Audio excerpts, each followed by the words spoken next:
They were hunters and Jason was the prey. Darting into a narrow alley, he desperately needed a plan. He pulled out his phone and dialed Mark, an old college friend turned investigative journalist. It went straight to voicemail. Jason left a frantic message. "Mark, it's Jason. I have something huge. I'm being followed. Call me immediately." Hanging up with trembling hands, the sound of approaching footsteps forced him to run again. He wove through side streets and crowded areas for hours, the men in suits always reappearing. By nightfall, exhausted and terrified, he checked into a rundown motel on the city's edge, clutching the flash drive. In the dim yellow light of the room, the drive felt physically heavy with its secrets. He couldn't run forever. Connecting his laptop to the slow Wi-Fi, he used an encrypted service to email the files to every journalist and whistleblower he could think of. Each sent email was a small victory, yet a step toward an inevitable reckoning. As the final message dispatched, a faint hum grew louder outside. Peeking through the curtains, he saw the black SUV idling under a flickering streetlight. Time had run out. He shoved the laptop and empty drive into his bag, but as he reached for the door, slow, deliberate footsteps approached the room. A calm, polite knock echoed. "Mr. Hart," a friendly yet edged voice called. "We just want to talk." Jason backed against the far wall, holding his breath. The knock came again, firmer. "Open the door, Mr. Hart. You've made things very complicated." Before he could react, the door splintered open. The last thing Jason saw was a silhouette stepping through, a metallic glint in hand, before the world faded to black.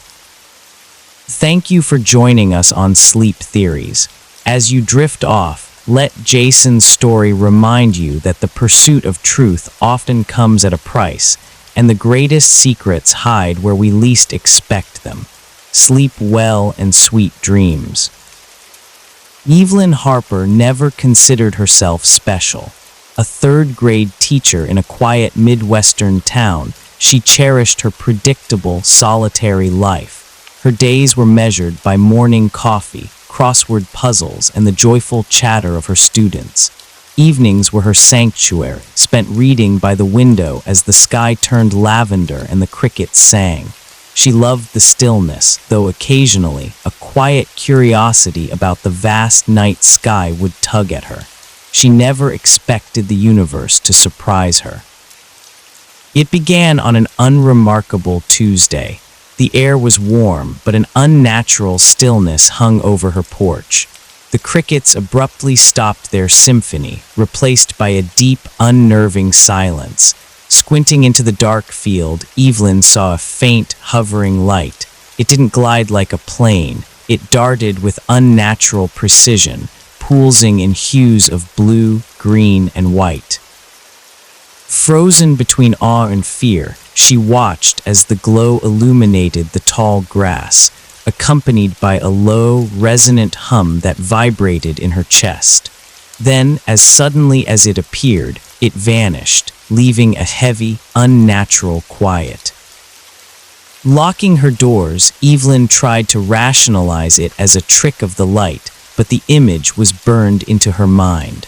The next evening, the light returned, brighter and more erratic.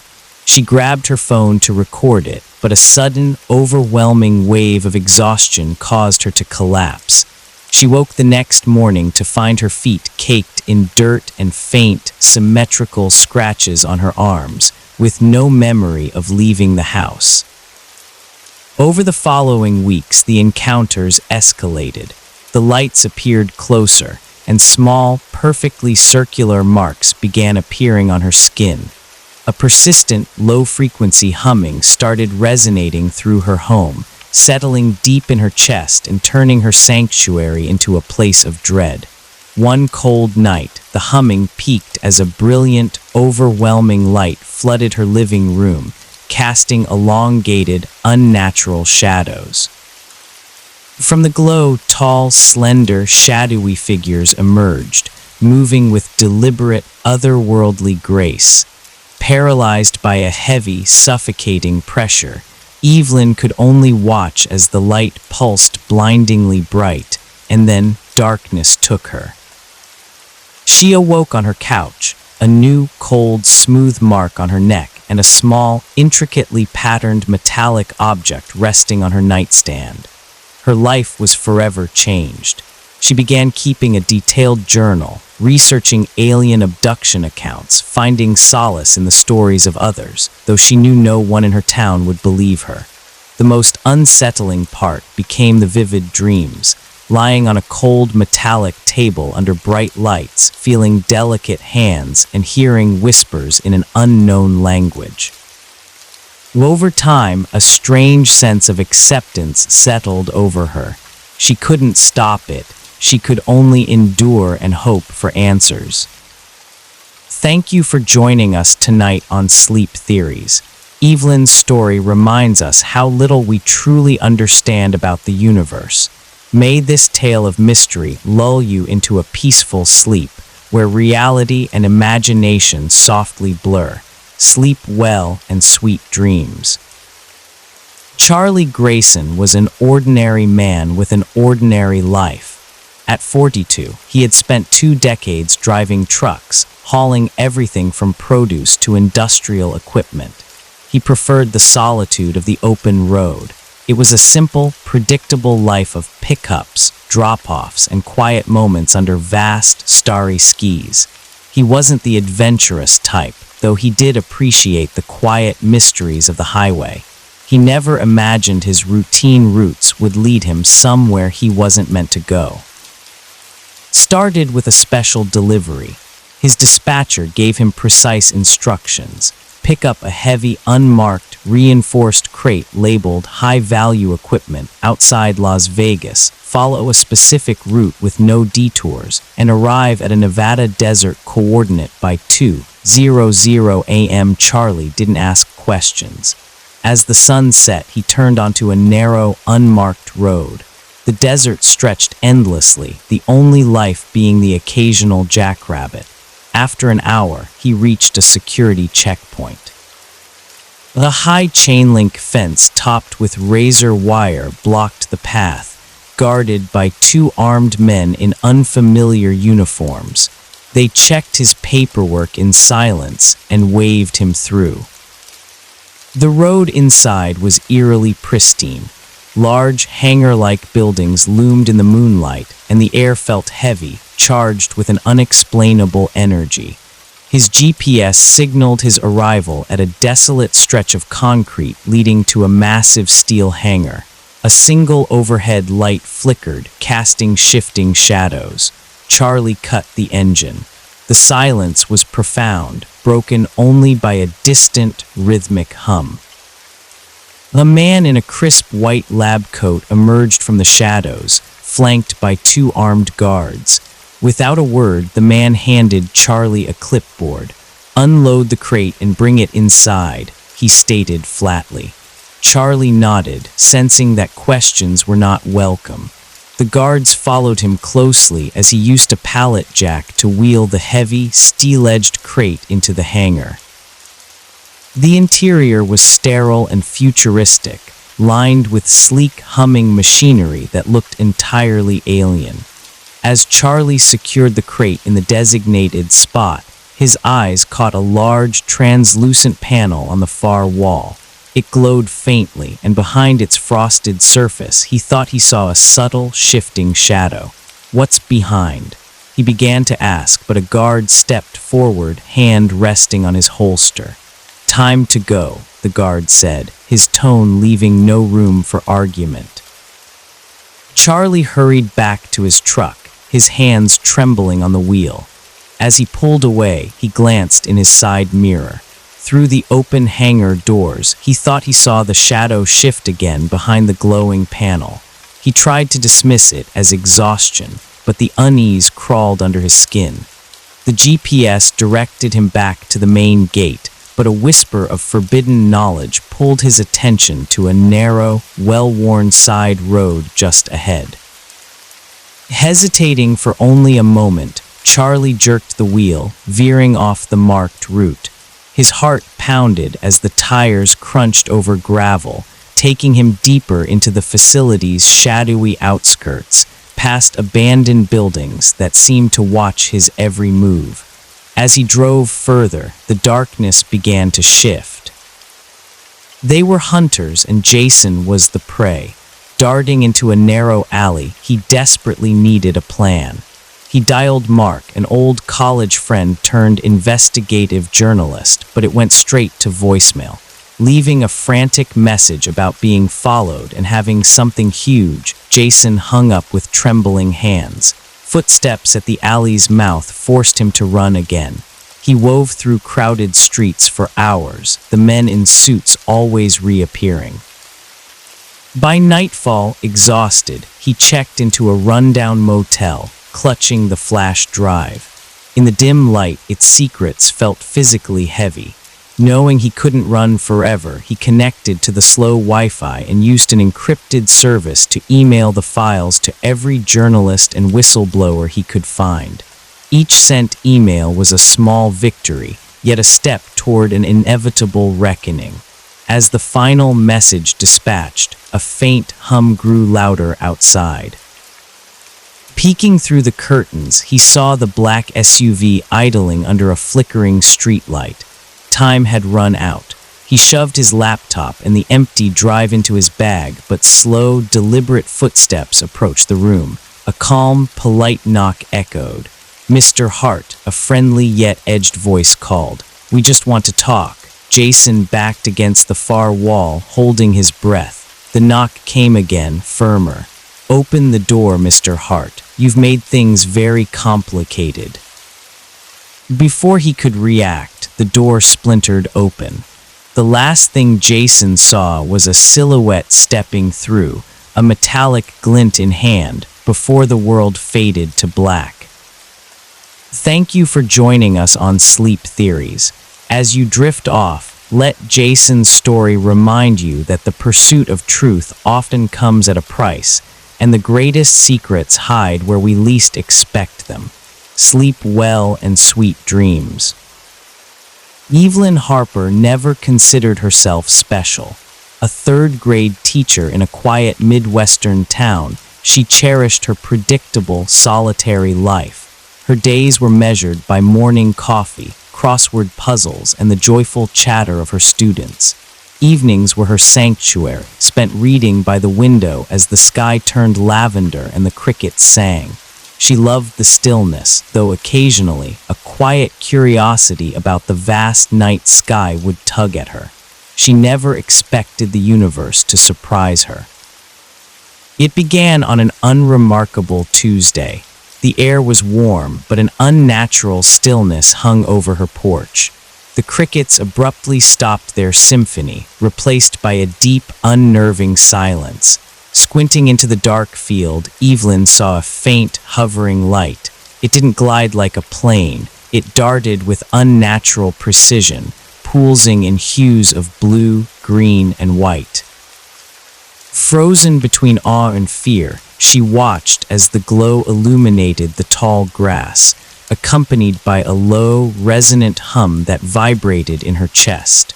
Then, as suddenly as it appeared, it vanished, leaving a heavy, unnatural quiet.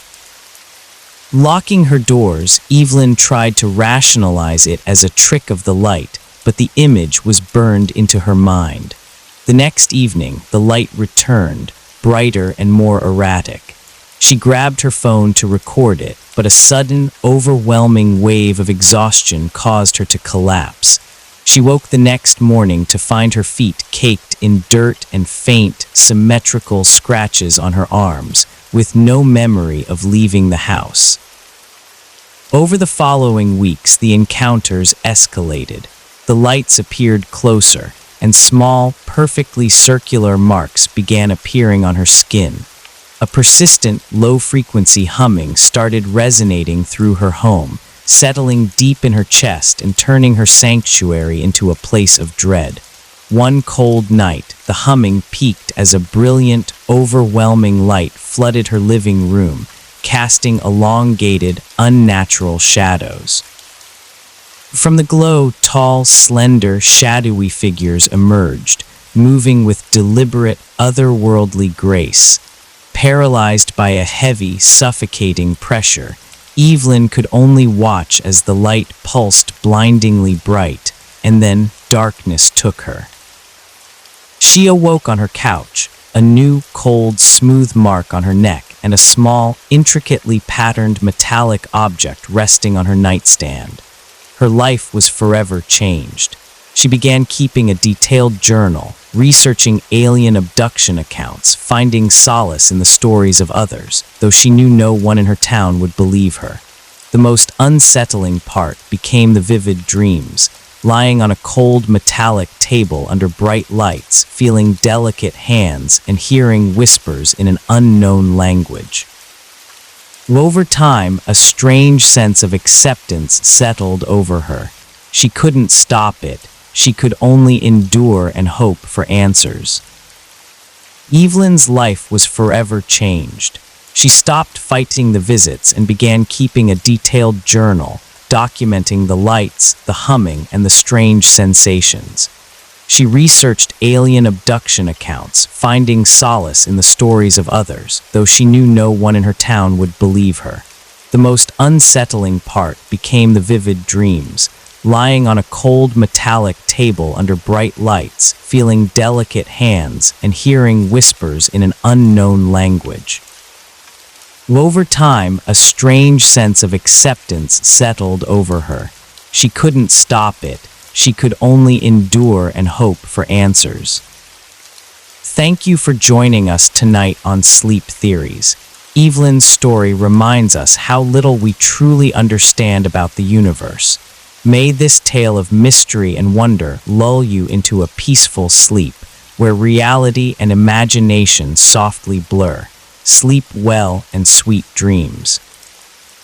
Charlie Grayson was an ordinary truck driver who preferred the solitude of the open road.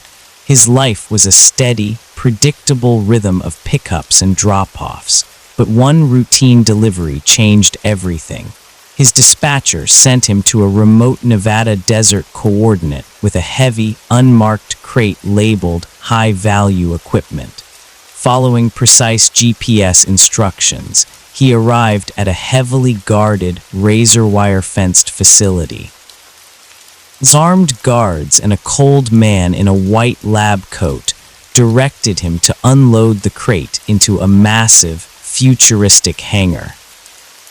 The air inside was sterile, filled with humming, alien-looking machinery. As Charlie secured the crate, he noticed a large, translucent panel on the far wall. Behind its frosted surface, a shadow moved. Before he could ask, a guard ordered him to leave. Back in his truck, the unease clawed at him. Instead of following the GPS back to the main gate, Charlie veered down a narrow, unmarked side road. Driven by forbidden curiosity, he sneaked back toward a different hangar. Peering through a crack in the doors, he saw technicians in white coats surrounding a sleek, organic craft that shimmered like liquid metal, etched with glowing, pulsing symbols. It was undeniably not of this world. As he stared, transfixed, a guard's voice shattered the silence. "Step away from the door." Panic surged. Charlie bolted for his truck, the guard's shouts echoing behind him. He roared the engine to life and sped down the dirt road, but his escape was short-lived. At the main gate, blinding spotlights erupted, and a line of armed vehicles blocked his path. Surrounded and out of options, Charlie raised his hands. As cold cuffs bit into his wrists and he was shoved into the back of a black van, he knew his ordinary life was over. He had seen something he was never meant to see. Thank you for joining us on Sleep Theories. Let this story remind you of the mysteries hidden in the most secretive corners of the world. Sleep well and sweet dreams. Ethan always felt out of place, drawn to urban legends and unexplained mysteries. His favorite was the back rooms, an endless hidden dimension of empty, yellowed rooms you could accidentally slip into. His curiosity became an obsession, leading him to explore abandoned buildings late at night. One Thursday, exhausted after studying in the university library, Ethan stepped into an elevator. With a sharp jolt, it stopped. The doors shuddered open, not to the parking lot, but to a vast, empty space with peeling, sickly yellow wallpaper and the grating, relentless hum of fluorescent lights. When he turned around, the elevator was gone, replaced by a solid wall. Panic set in. He wandered through the endless, identical maze, the damp, industrial carpet muffling his footsteps. The oppressive silence was broken by a soft, uneven shuffling sound. Rounding a corner, Ethan froze. Emerging from the shadows was a tall, impossibly thin figure with pale, translucent skin, empty eye sockets, and a grotesque, needle-toothed grin. Paralyzed by fear, Ethan watched as the creature tilted its head, studying him. Survival instincts finally kicked in, and he sprinted blindly through the labyrinth, the terrible shuffling sound close behind. Exhausted, he collapsed in a large, dark room containing a single, decrepit armchair. A low, raspy whisper filled the space. "Why did you come here?" it asked. "No one comes here by accident. You wanted to be here. You're one of us now." The voice carried a sinister, mocking warmth. "The backrooms have chosen you. There's no way out." As the lights flickered, Ethan felt his sanity dissolving into the endless hum. "Welcome home, Ethan," it whispered. Ethan somehow escaped, stumbling back into the real world through a sudden elevator appearance, but he was forever changed. Weeks passed, but the backrooms haunted him. He saw glimpses of yellow walls in reflections and dark corners. His friends noticed his anxiety, but he couldn't explain the surreal truth. Worse, his dreams betrayed him. Almost every night, he returned to that endless maze, the stale air thickening, the creature always lurking in the shadows. One night, jolting awake in a cold sweat, Ethan realized the line between waking and sleeping was blurring. Despite his terror, a sick, undeniable pull stirred within him. The backrooms were calling him back, whispering that he hadn't seen everything yet. Driven by an irresistible pull, Ethan returned to the library elevator late one Friday night. This time, it didn't stop at the lobby. The doors slid open to reveal the familiar, sickly yellow wallpaper and the grating hum of fluorescent lights. He was back. Determined not to panic, he tried to map a path, but the backroom seemed to shift, closing in on him. Soon, the creature's shuffling footsteps returned, echoing his own. Desperate, he sprinted into a wide, empty room with a single rusted metal door. He threw himself through it, entering a narrow, freezing passage. The buzzing faded, replaced by the faint drip of water. Stumbling blindly through the dark, twisting corridor, he finally saw a glimmer of light. He opened a weathered door etched with strange symbols and stepped into his own bedroom, bathed in dawn's light. He was home, but as he sank onto his bed, a creeping chill filled the air. His breath fogged. The city sounds outside vanished, replaced by a dead, heavy stillness. His phone screen remained blank and lifeless. Then the faint, ominous hum of fluorescent lights returned. The walls subtly shifted, taking on a yellow tint. The carpet rippled into endless patches. His familiar room vanished, swallowed by the sickly expanse. The backrooms had found him again, and this time he knew they would never let him go. Thank you for joining us on Sleep Theories.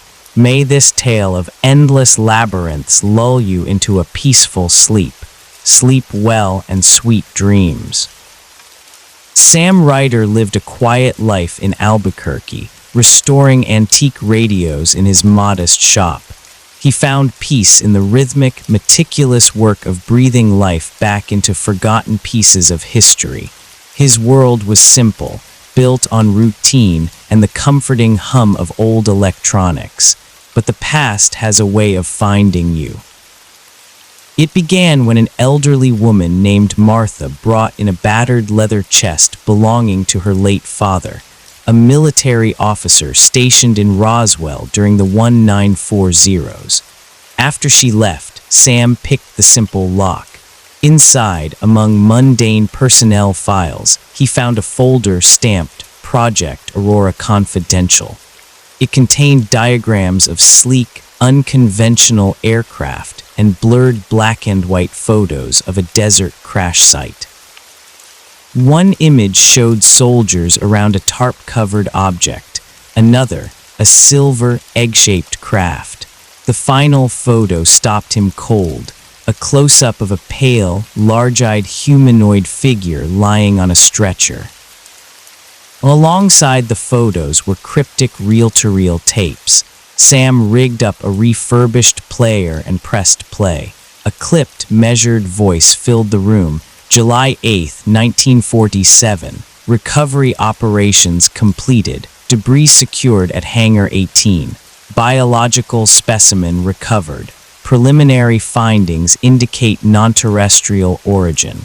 Sam sat frozen. This was tangible proof of the unthinkable. The next morning, Sam arrived to find his shop's lock broken. The interior was ransacked. The chest lay empty. The folder and tapes were gone. The only clue was the faint, stale scent of cigarette smoke. Stepping to the window, his blood ran cold. A sleek black sedan with tinted windows sat idling across the street. It hadn't been there yesterday. Sam retreated into the shadows of his shop, his heart pounding. He was no longer just a radio repairman. He was in the crosshairs of a shadowy force. Over the following days, paranoia consumed him. The black sedan followed him everywhere, always a presence just out of reach. Then came the phone calls, first clicks and static, and finally, a low, measured voice that never identified itself. A chilling voice finally broke through the static on Sam's phone. "You've seen too much. Leave it alone." Sam tried to dismiss it as a prank, but he knew better. Desperate, he reached out to Martha. She was shaken but determined. Together, they contacted an investigative journalist in Santa Fe. Meeting at a quiet diner on the city's outskirts, Sam handed over an envelope containing copied photos and detailed notes.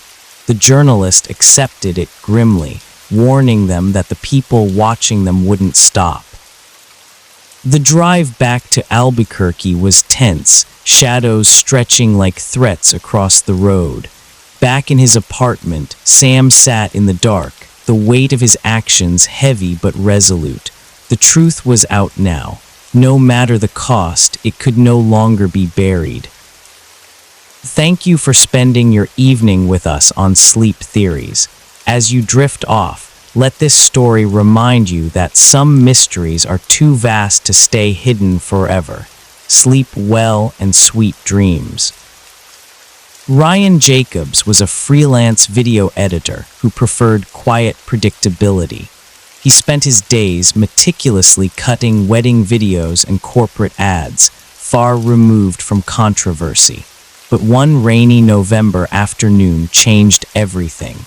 Tasked with digitizing old archival footage for a small-town historical society, Ryan threaded a brittle film reel into his projector. The flickering black and white images that followed shattered his sense of reality. The footage captured what appeared to be a Hollywood soundstage meticulously designed to mimic the lunar surface. Cables snaked across artificial craters. A crew member casually adjusted a prop rock. Voices crackled through the audio, calm and directive. Hold the flag higher. It's got to look heroic. Don't forget to kick up the dust. This isn't supposed to look like Earth. Ryan's breath caught as the camera panned to reveal a director's chair boldly labeled K. Kubrick. The whispers he'd always dismissed as conspiracy suddenly felt terrifyingly plausible. He scanned the frame again and again. The imperfections in the film's stock, the unscripted crew banter, the technical jargon, it felt too authentic to be a hoax. This wasn't amateur deception, it was documented proof. Sitting in the dim archive room, Ryan wrestled with the weight of the discovery. He could seal the box and walk away, preserving his quiet life. But the editor in him, drawn to uncovering hidden truths, knew he couldn't. Swallowing hard, he loaded the next reel. This changed everything. Over the following days, Ryan meticulously digitized the footage, backing it up across multiple secure drives.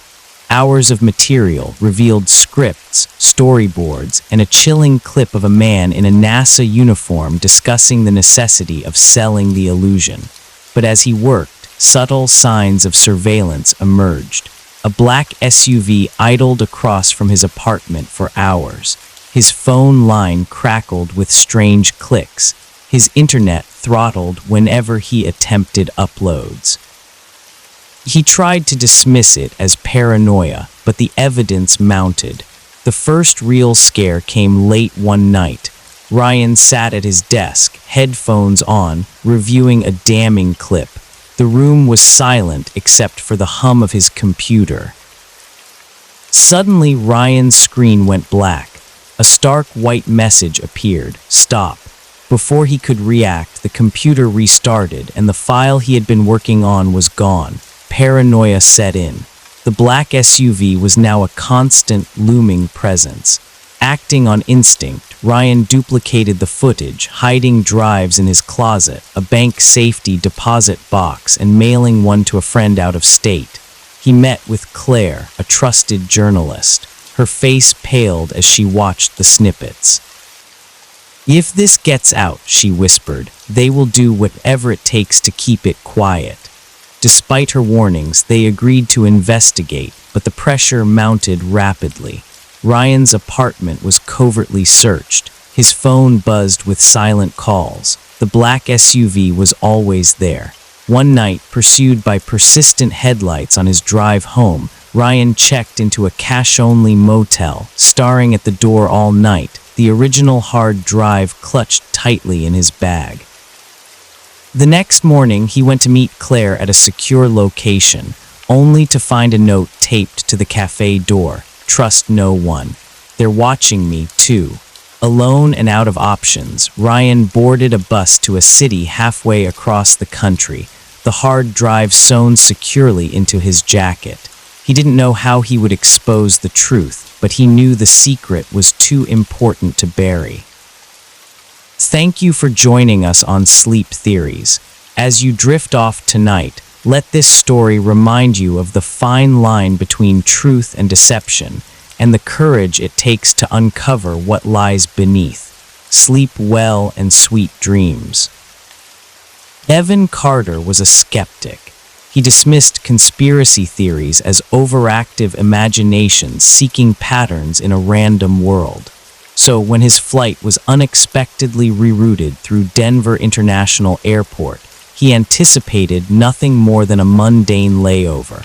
Yet, as his cab approached the massive structure, an unsettling energy made him pause. The towering blue Mustang statue outside, with its glowing red eyes, seemed to pierce through the dusk like a silent warning. Inside, the airport buzzed, but Evan's curiosity was quickly captured by the sprawling murals.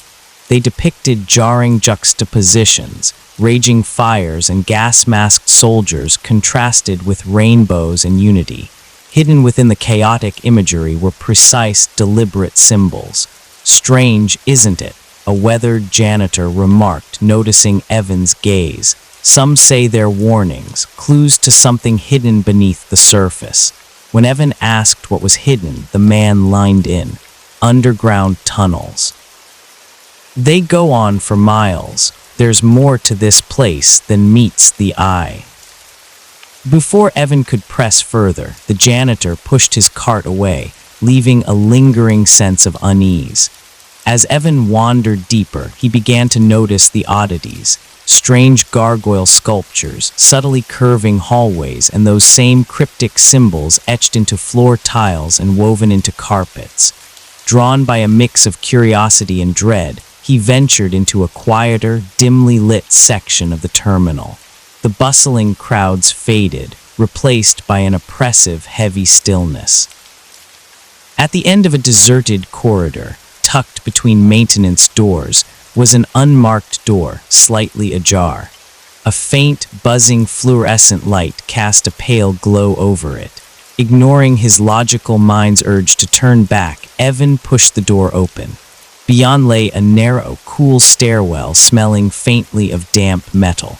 As he descended, the distant hum of the airport vanished, replaced by a low, rhythmic vibration thrumming through the concrete walls like a heartbeat.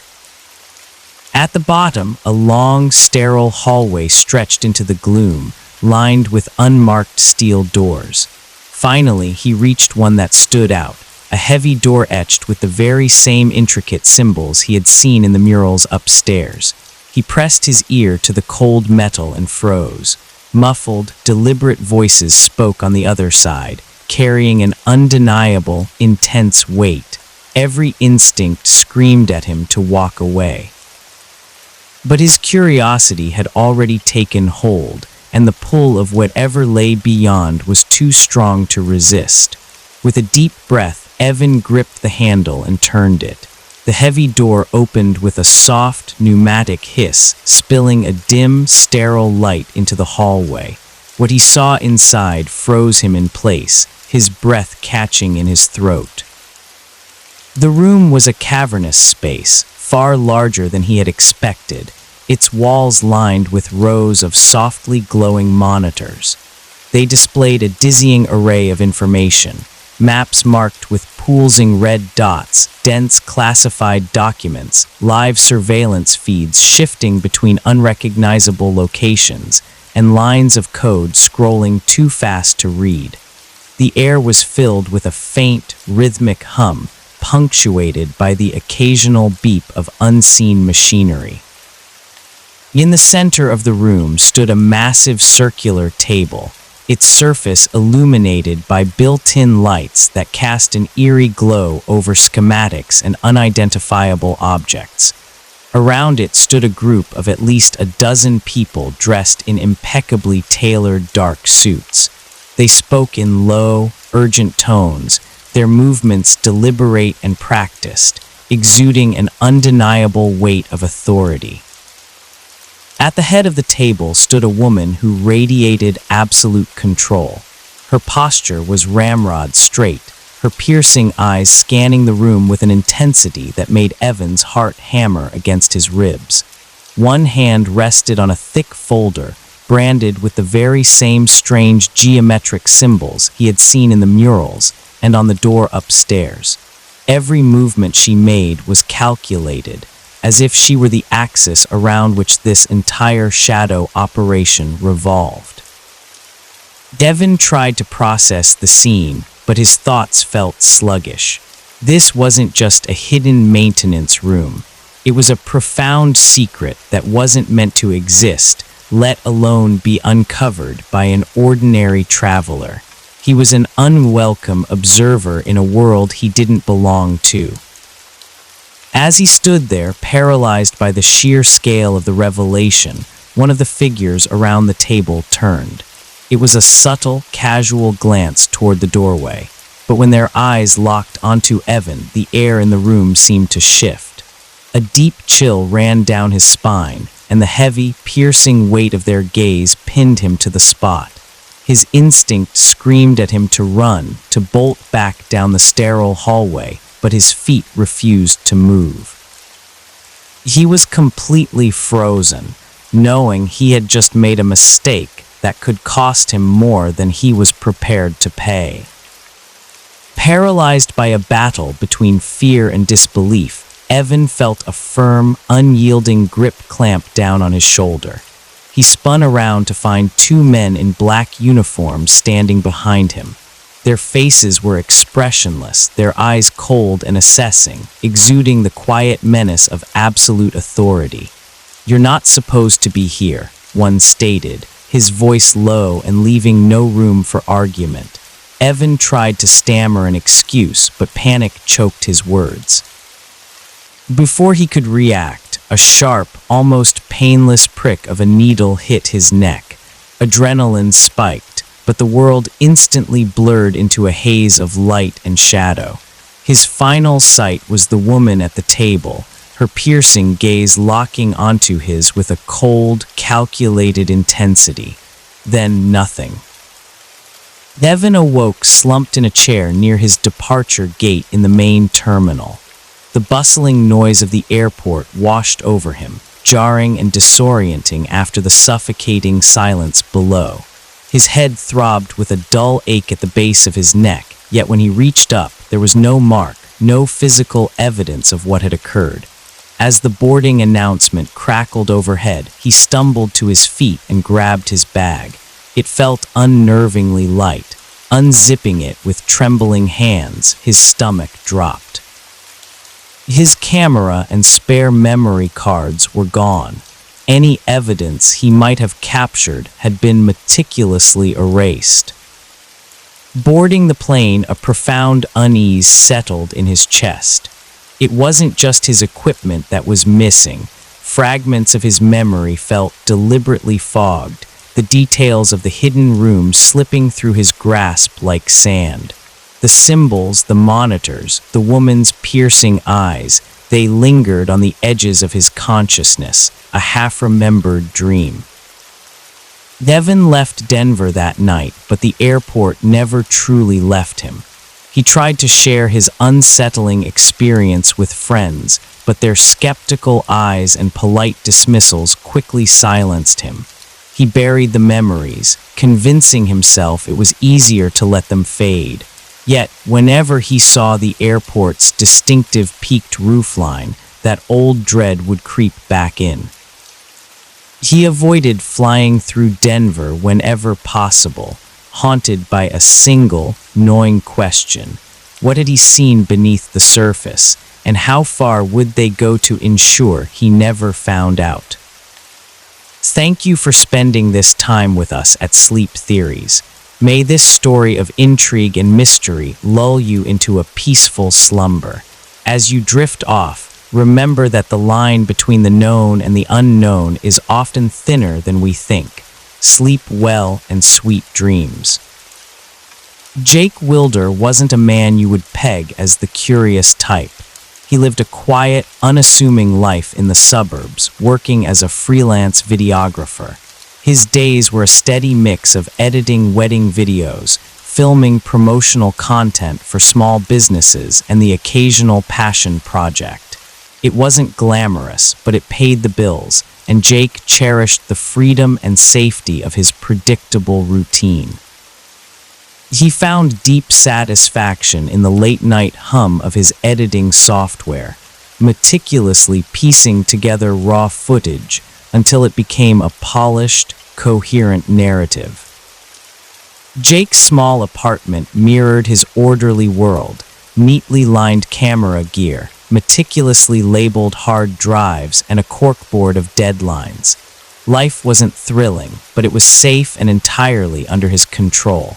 That changed one spring weekend when he was hired to film a corporate retreat at a secluded luxury mountain hotel. It was a routine, well-paying assignment. Capture team-building exercises and keynote speeches for promotional use. Easy money.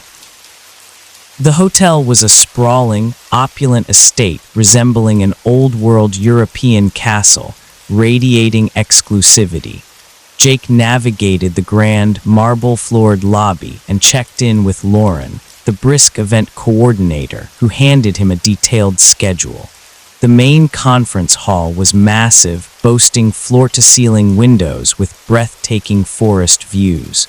Jake methodically set up his tripods, tested audio levels, and captured the morning's establishing shots. The attendees, a mix of confident, impeccably dressed professionals mingled politely over coffee. The day flowed smoothly, exactly as Jake preferred.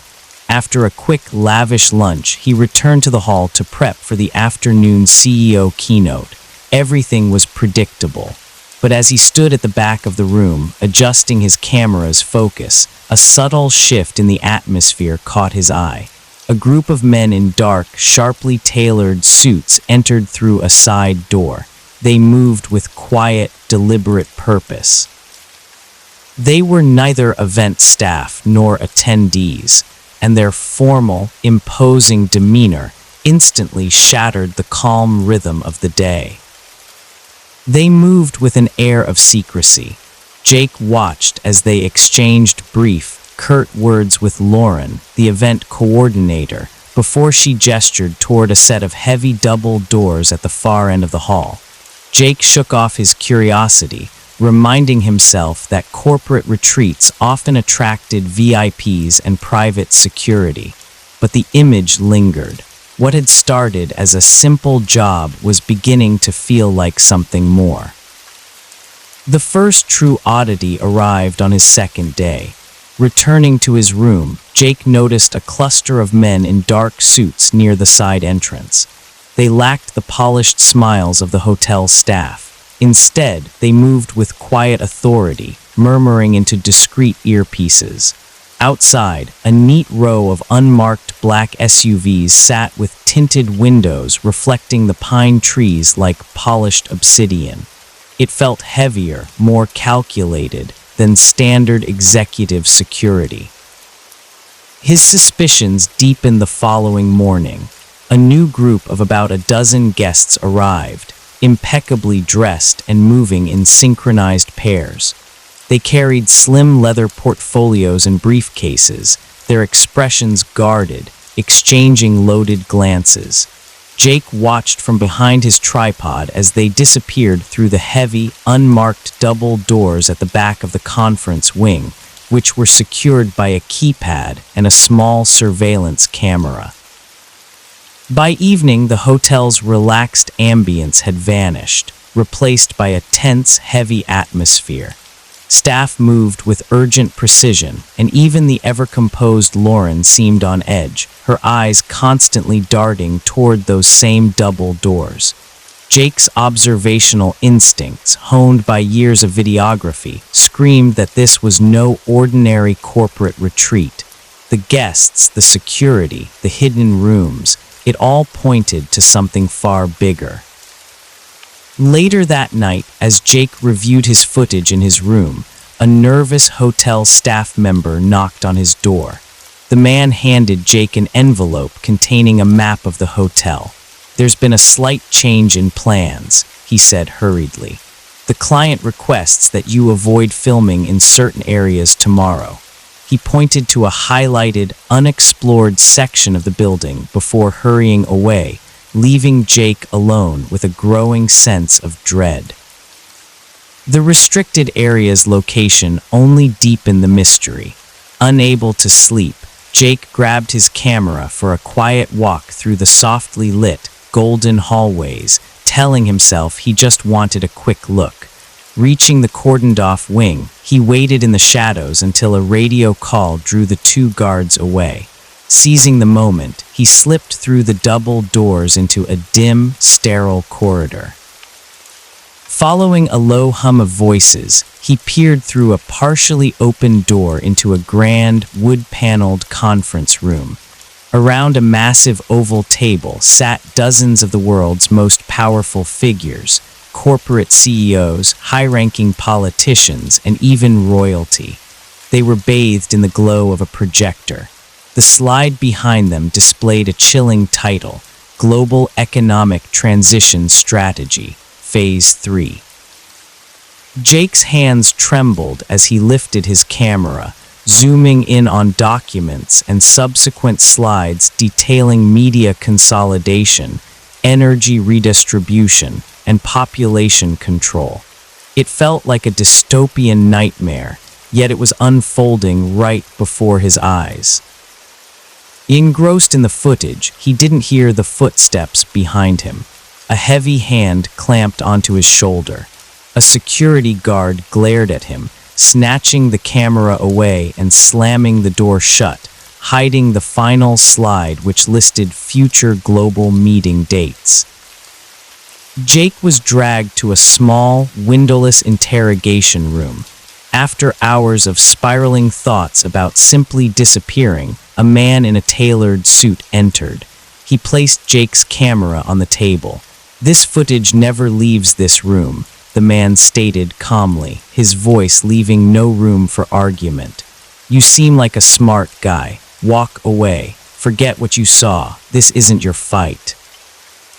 Guards promptly escorted him out of the hotel into the cool night air. They returned his camera, but the memory card was gone.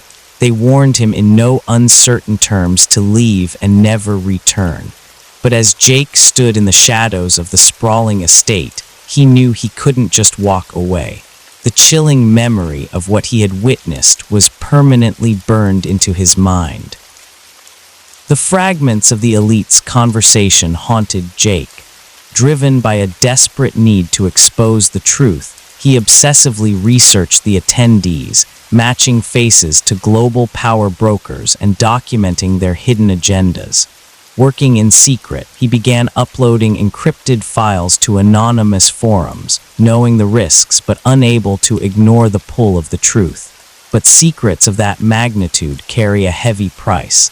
One night, hunched over his laptop in his darkened apartment, a sharp knock echoed at his door. His blood ran cold. He hadn't told anyone his address. As the knock came again, louder and more demanding, Jake sat frozen in the shadows. He never answered the door.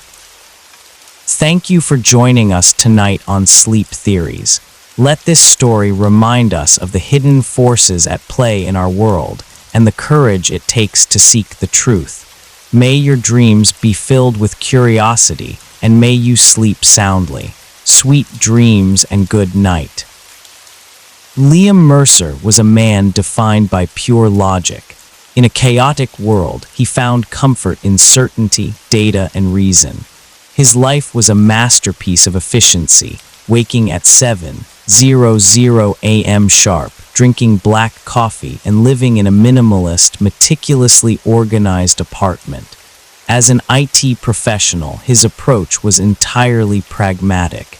He didn't care why a system crashed. He only cared how to fix it.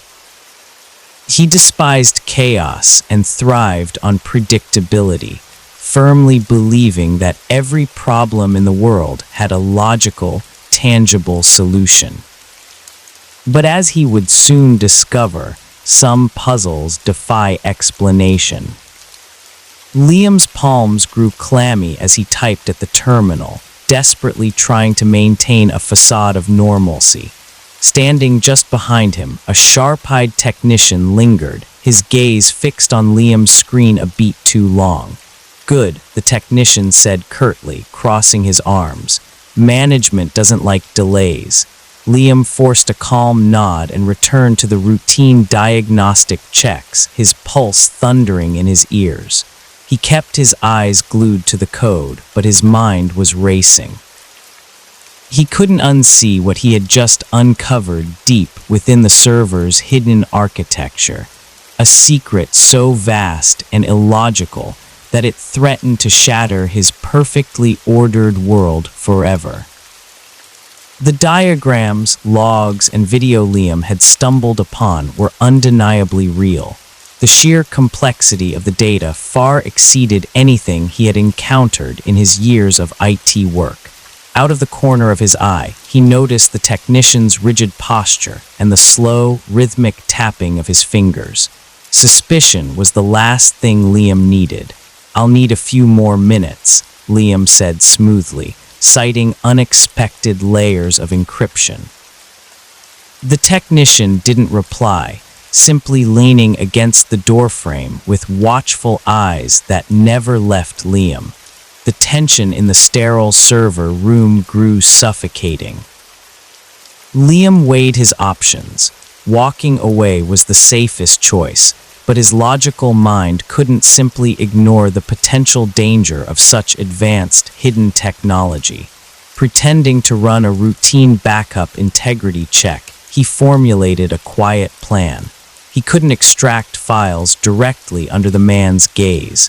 Waiting for the technician to briefly glance down at his phone, Liam seized the tiny window of opportunity. He typed a few innocuous lines of code into the diagnostic console, secretly embedding a simple keylogger that would grant him remote access once he was safely off-site. It was a massive risk, but his burning need for answers outweighed the fear. "The server is stable now," Liam announced, keeping his voice perfectly level. The technician stepped forward, inspected the monitor, and handed him a clipboard. "Standard protocol. Fill out the report." Liam meticulously completed the form, ensuring his handwriting remained steady and his expression entirely neutral. After a brief review, the technician gave a curt nod. "You're clear to go." Forcing a polite smile, Liam gathered his tools and stepped out into the hallway. As he began the long, quiet walk back through the sprawling facility, every step felt interminable, his mind racing with the heavy secrets he was now carrying. Zipping his bag to conceal the flash drive, Liam offered a casual smile as he exited the server room. The technician gave a curt nod, but Liam felt the man's gaze linger a second too long on his case. The exit process was a tedious blur of security checkpoints and ID scans. Liam forced his breathing to remain steady, projecting the calm demeanor of a routine IT worker, even as every guard's scrutinizing glance made his stomach twist. Finally stepping into the crisp late afternoon air, he reached his car. His hands trembled slightly as he gripped the steering wheel. The drive home felt entirely surreal. His logical mind warred with the impossible images burned into his memory, complex diagrams, temporal displacement protocols, and grainy footage of a man simply vanishing into thin air. Why was world-altering technology hidden on a poorly maintained server? The puzzle pieces didn't fit, yet the flash drive resting on his passenger seat felt like a ticking time bomb. His practical side urged him to destroy it and walk away, but an undeniable curiosity anchored him to the mystery. Pulling into his apartment complex at dusk, Liam paused. A black SUV with heavily tinted windows sat parked near the entrance. He shook his head, chalking it up to paranoia, and hurried inside. In the heavy, comforting silence of his apartment, he locked the door, set his tools aside, and walked to his desk. His laptop sat waiting in the dim light, the flash drive heavy in his hand, ready to unlock the impossible. Hesitating for only a moment, Liam plugged the flash drive into his laptop. The files revealed chilling logs of temporal excursions, experiments sending objects back in time. One specific entry made him shudder. Subject failed to return. Possible instability in the temporal anchor. Over the next week, Liam became entirely consumed by the discovery. If time travel was real, it could explain historical anomalies, but it also raised terrifying questions about the past being manipulated. His paranoia quickly escalated. A black SUV parked outside his building for consecutive nights. His phone began glitching, and he returned home one evening to find his apartment door slightly ajar. The breaking point arrived in an unmarked package containing a single typed note, "Stop digging." Refusing to let the truth be buried, Liam reached out to Sarah, a trusted investigative journalist. Meeting at a quiet coffee shop late one night, he handed her the drive. "If something happens to me, promise you'll get this out there," he whispered. Before Sarah could respond, two men in suits walked in and approached their table. "Mr. Mercer, we need you to come with us," one stated flatly. Ignoring Sarah's protests, they firmly escorted Liam out to a waiting SUV. As the vehicle vanished into the night, Liam realized the truth about time travel was a secret worth killing for. Thank you for joining us tonight on Sleep Theories. Let this story serve as a reminder of how the search for truth can lead us into the unknown. May you drift off with a sense of wonder. Sleep well and sweet dreams. Jacob Grant was not a man who sought adventure. As the librarian of a quaint New England town, his life was defined by quiet rhythms and the comforting scent of old paper. He cherished his predictable routine, waking at 6:30 a.m., brewing coffee, and reading the local paper on his porch. His afternoons were spent among the towering shelves of the historic library, a sanctuary where time seemed to beautifully slow down. Jacob knew every creak of the wooden floorboards and the exact angle of the afternoon sun through the stained glass. For over a decade, he had been the town's quiet gatekeeper of knowledge, finding deep solace in the soft murmur of patrons and the peaceful, orderly world he had built. Jacob took great pleasure in guiding patrons through the labyrinth of stories, his quiet demeanor blooming into enthusiasm as he shared his favorite plots. Evenings were spent unwinding in his cozy, ivy-covered bungalow with a simple meal and a novel, or taking leisurely strolls through the softly lit, quiet streets.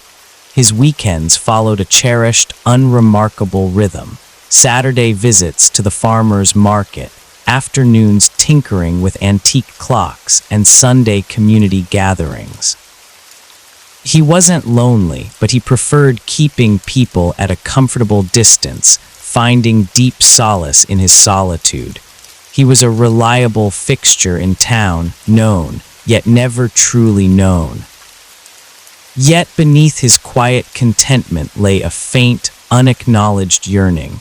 Sometimes, amidst the towering shelves of the library, he felt a subtle tug of curiosity, a whisper of longing for something beyond his predictable world. He didn't seek out the unknown, but life has a way of finding you when you least expect it, pulling the ordinary into the extraordinary. It began on a crisp autumn afternoon. Arriving at work, Jacob found a small, unmarked package wrapped in coarse brown paper resting on the library steps. Assuming it was a book donation, he carried it to the dimly lit, dusty back office. As he peeled back the wrapping, an unexplainable chill washed over him. Inside lay a worn, cracked, leather-bound notebook. Embossed on its cover was the faded, deliberate outline of an eagle clutching an unfamiliar insignia. Tucked into the front pages was a folded note bearing a message scrawled in bold, uneven letters: "Do not ignore this." Jacob stared at the words, his breath growing shallow. His first instinct was to laugh it off as an elaborate prank. But the notebook's tangible weight and the scent of aged paper made the warning impossible to dismiss. Taking a steadying breath, Jacob opened the brittle cover. Inside was a chaotic maze of handwritten notes, precise diagrams, and documents stamped with chilling classifications. Top secret, classified, eyes only. Terms leapt out at him like fragments of a dark puzzle. Operation Paperclip, V-2 rockets, biological warfare. The notes detailed a haunting, covert U.S. government program from the late 1940s. Its goal was to secretly recruit German scientists and engineers, many of whom had worked for the Nazi regime and were tied to wartime atrocities. Their dark pasts were simply swept under the rug to accelerate American technological progress. Jacob's stomach churned as he read about their contributions to missile systems and psychological manipulation. One name stood out: Wernher von Braun, celebrated as a hero of the U.S. space program, yet listed here alongside devastating wartime rocket programs. The notebook revealed an intricate web of cover-ups, fabricated employment histories, falsified immigration papers, and the quiet relocation of these men's families to unassuming towns. Sitting back in the silent, dimly lit library, Jacob felt a cold knot of unease. The sheer volume of precise details made it impossible to dismiss as a mere hoax. He was holding evidence of one of modern history's most chilling secrets. The phrase, "Do not ignore this," felt like a dare. The quiet librarian was now entangled in a hidden piece of history that someone desperately wanted buried. Over the following days, Jacob's peaceful life was replaced by a consuming obsession. His evenings were spent hunched over his desk, surrounded by declassified files and hastily scribbled notes. He discovered that Operation Paperclip wasn't just a historical footnote. It was deeply linked to the Cold War arms race and the dawn of space exploration. The realization left a sour taste in his mouth. The very men etched in history as pioneers of aviation had also been architects of devastation. Wernher von Braun, the charismatic face of NASA, had overseen the V-2 rockets that rained destruction during the war. Jacob's research plunged into the darkest corners of history. He uncovered the sanitized pasts of men like Arthur Rudolph, who had used slave labor for rocket construction, and others with direct SS ties. These individuals were celebrated as American aerospace heroes, while their wartime atrocities were carefully buried.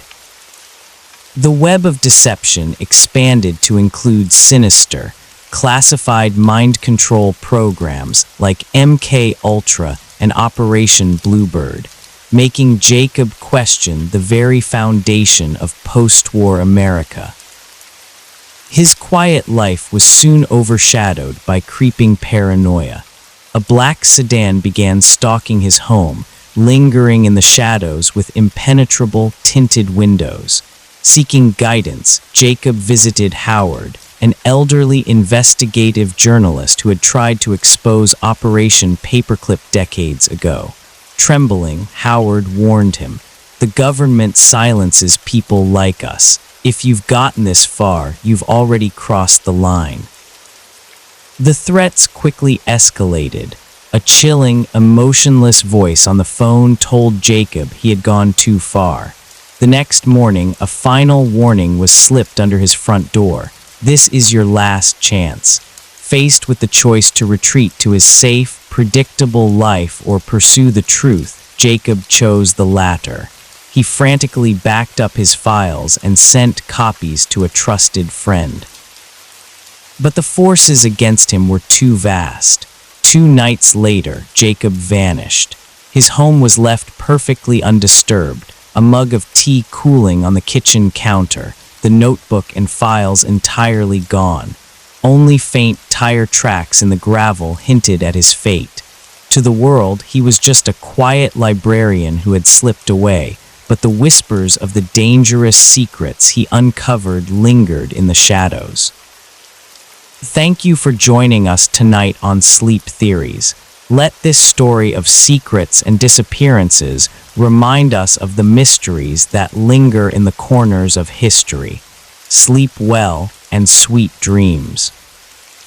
Welcome to Sleep Theories, the channel where we explore intriguing ideas and conspiracies in a calming, reflective way, perfect for winding down and drifting off to sleep. James' heart stood in the cool morning air, staring at a weathered metal sign. U.S. Government Property Restricted Area. No trespassing. The tall fence was topped with menacing barbed wire, and the surrounding dense forest was engulfed in an unnatural, oppressive silence. James was a man who strictly followed the rules, yet an inexplicable pull kept his boots planted in the damp earth. Scanning the perimeter, he noticed a jagged, freshly cut gap in the fence, partially hidden by a cluster of shrubs. The glint of severed metal suggested someone had recently forced their way inside. A chill ran down his spine.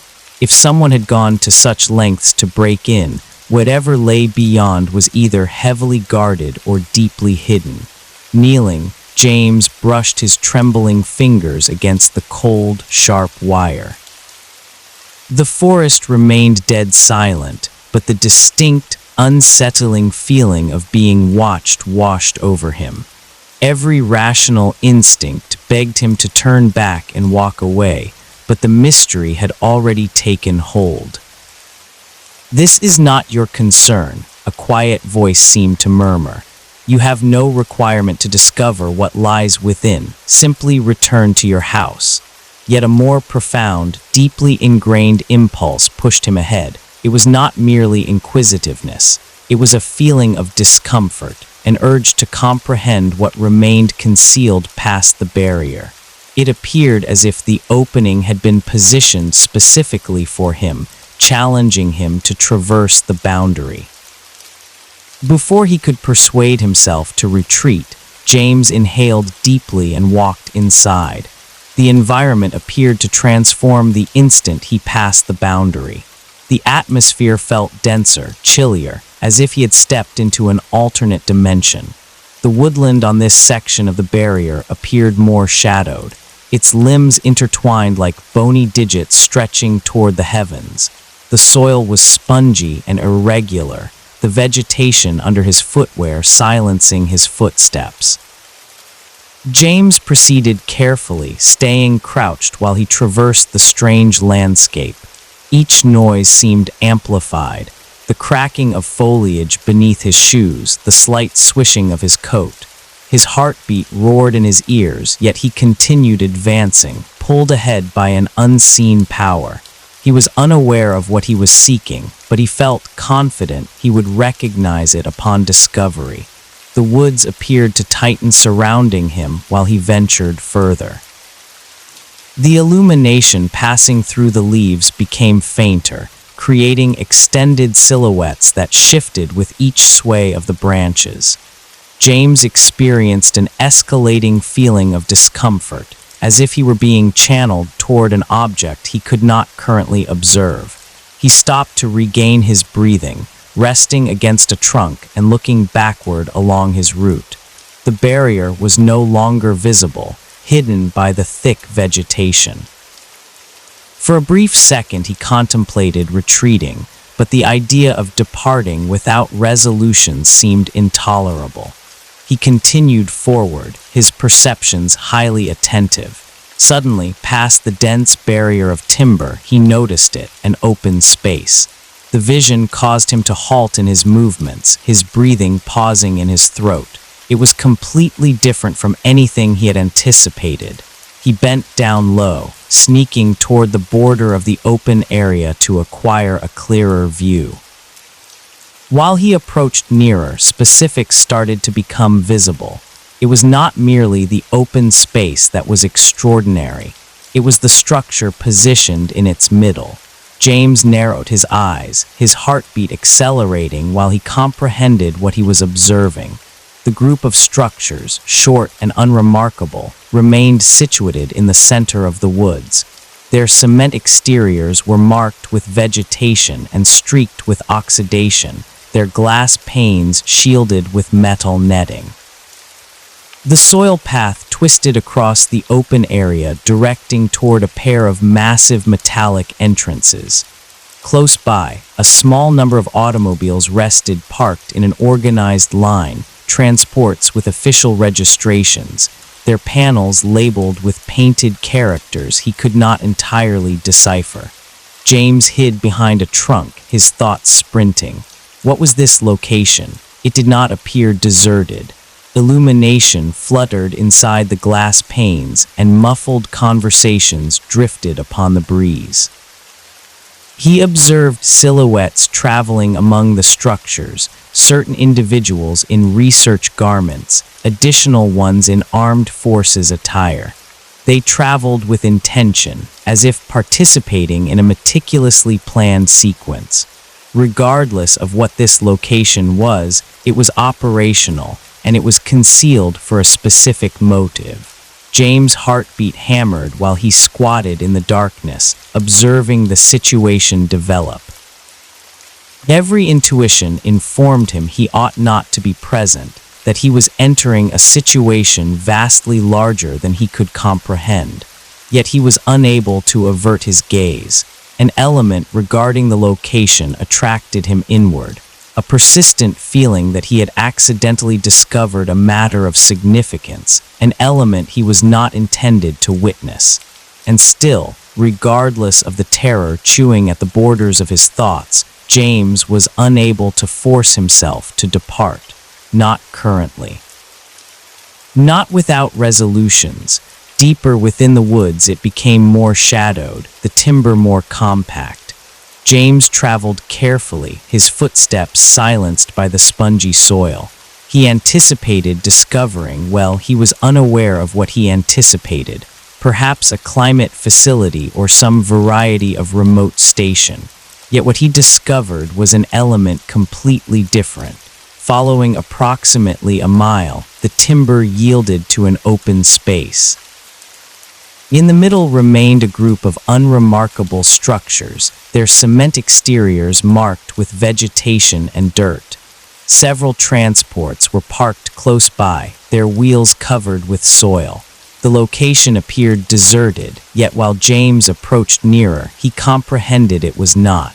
Illumination fluttered beyond the glass panes and muffled conversations drifted upon the breeze. James squatted behind a trunk, his heartbeat hammering. What was this location? He observed for a period, attempting to comprehend what he was witnessing.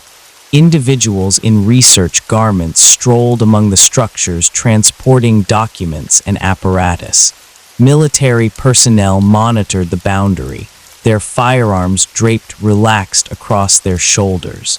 It resembled an element from an espionage film, and James was unable to dismiss the sensation that he had accidentally discovered an element he was not intended to witness.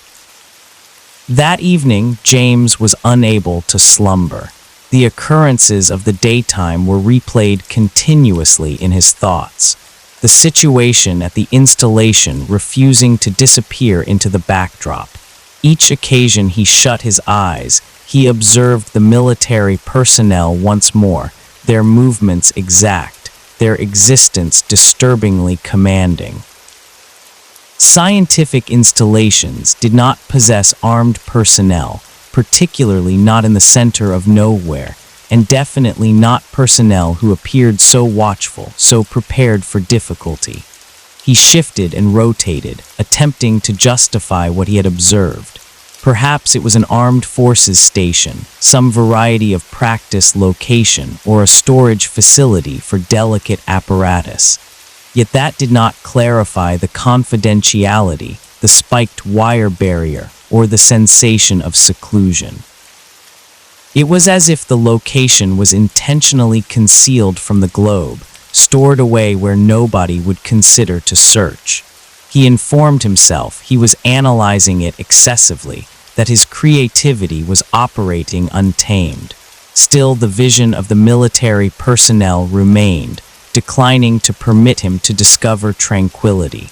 By daytime, his inquisitiveness had transformed into an element more powerful, an urge to comprehend. He was unable to simply abandon it alone, not following what he had observed.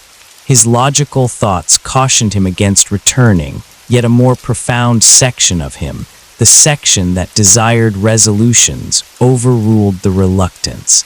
He determined to go back, this occasion more equipped. James collected his aged pair of magnifying lenses and a photographic device he had not utilized in ages. Packing them inside a used rucksack, he put on his trekking footwear and coat, informing himself it was simply an additional daytime investigating the timber. If anybody inquired, He was simply an inquisitive trekker with a photographic device recording the splendor of the woods. Yet in his stomach, he comprehended this was not a relaxed excursion. He was traversing a boundary, advancing additional into an element he did not entirely comprehend. While he arrived at the opening in the barrier, the woods were strangely silent. The typical murmur of avian melodies and swishing foliage appeared muffled, as if the timber itself were retaining its breathing. James squatted low while he glided across the opening, his perceptions highly attentive. Each noise, each silhouette appeared magnified, his heartbeat pounding in his torso like a percussion instrument. He pursued the identical route as previously, twisting across the thick vegetation until the open space became visible. The installation was precisely as he had abandoned it, its short structures gathered collectively like quiet watchers. The personnel were present as well, monitoring the boundary with systematic exactness. James discovered a location where the timber offered shelter, relaxing with his magnifying lenses. Initially, it was unremarkable.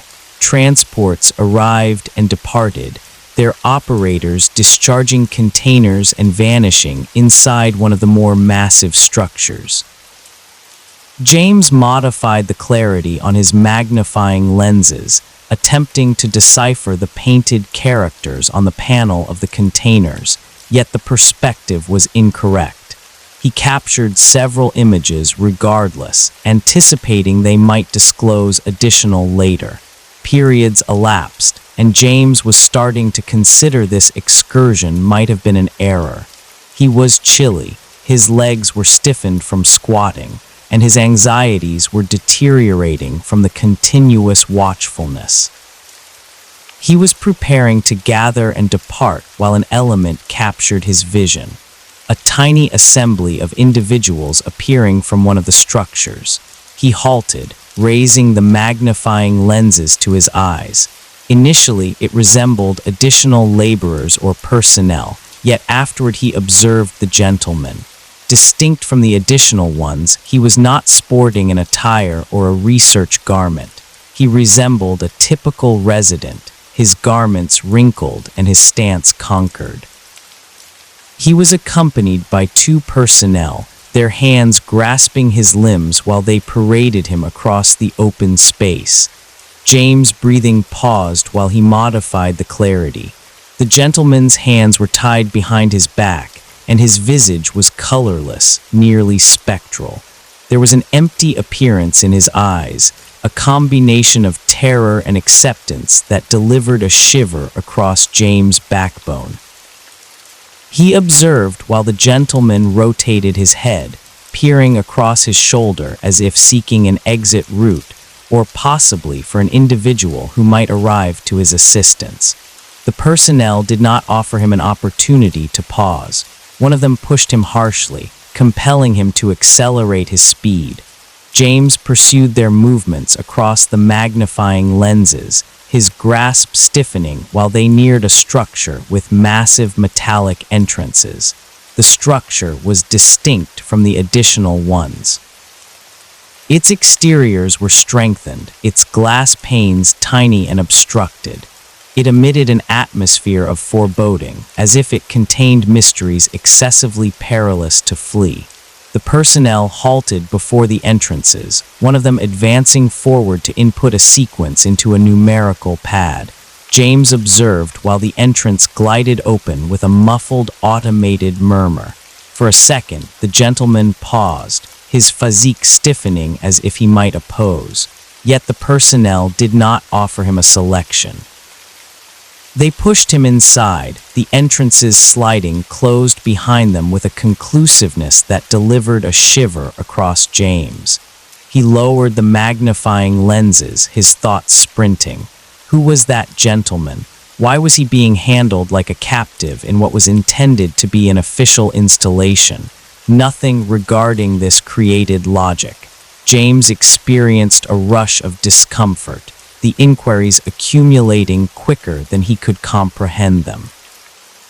He had accidentally discovered an element vastly more massive than he had envisioned, an element that appeared incorrect in each conceivable manner. He contemplated departing, withdrawing to the security of his typical existence. Yet while he squatted there in the silhouettes, observing the installation from a distance, he comprehended he was unable to stroll away. Not currently, not without resolutions. James' stomach rotated. Regardless of what was occurring here, it was not typical.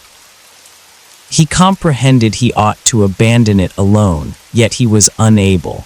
He utilized the following period excavating for details, investigating the network for any reference of an official installation close to his settlement.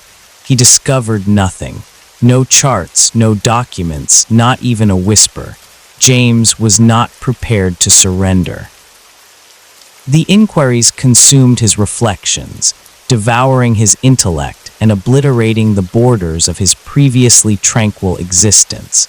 Every single daytime shift at the mailing center appeared to stretch into infinity, his thoughts wandering backward to the peculiar compound concealed within the timberland. During the dark hours, his determination merely intensified. He was compelled to discover additional facts, regardless of whether it required embracing elevated dangers. He initiated his nocturnal expeditions with extreme caution, adorning himself in shadowed garments and synchronizing his journeys to correspond with the security personnel's rotation schedules. Via meticulous watching, he charted the arrangement of the installation.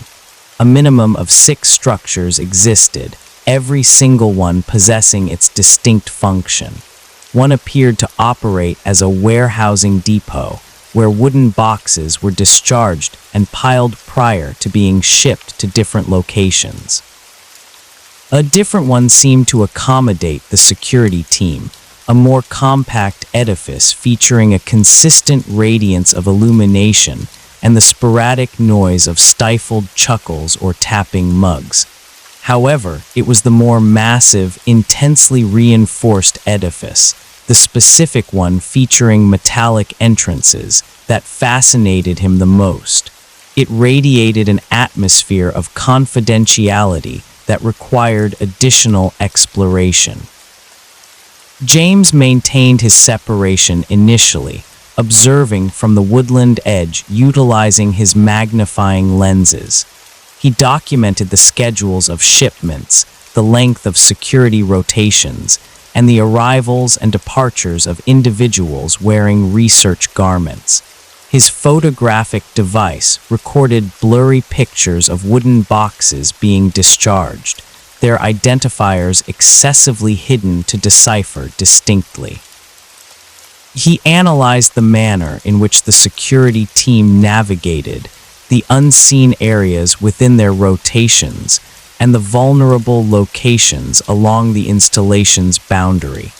With every single expedition, he crept nearer, his self-assurance expanding simultaneously with his resolve. During one specific evening, James discovered himself squatting behind a sequence of shrubbery merely 20 feet away from a particular structure. An individual glass pane remained marginally open, permitting muffled tones to float outward into the nocturnal atmosphere. He exerted effort to pay attention, his heartbeat hammering while he captured pieces of a dialogue. The most recent participant demonstrated elevated opposition.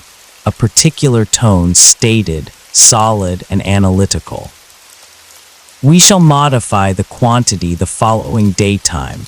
A different individual responded more frostily, more disconnected. James halted completely, his intellect sprinting.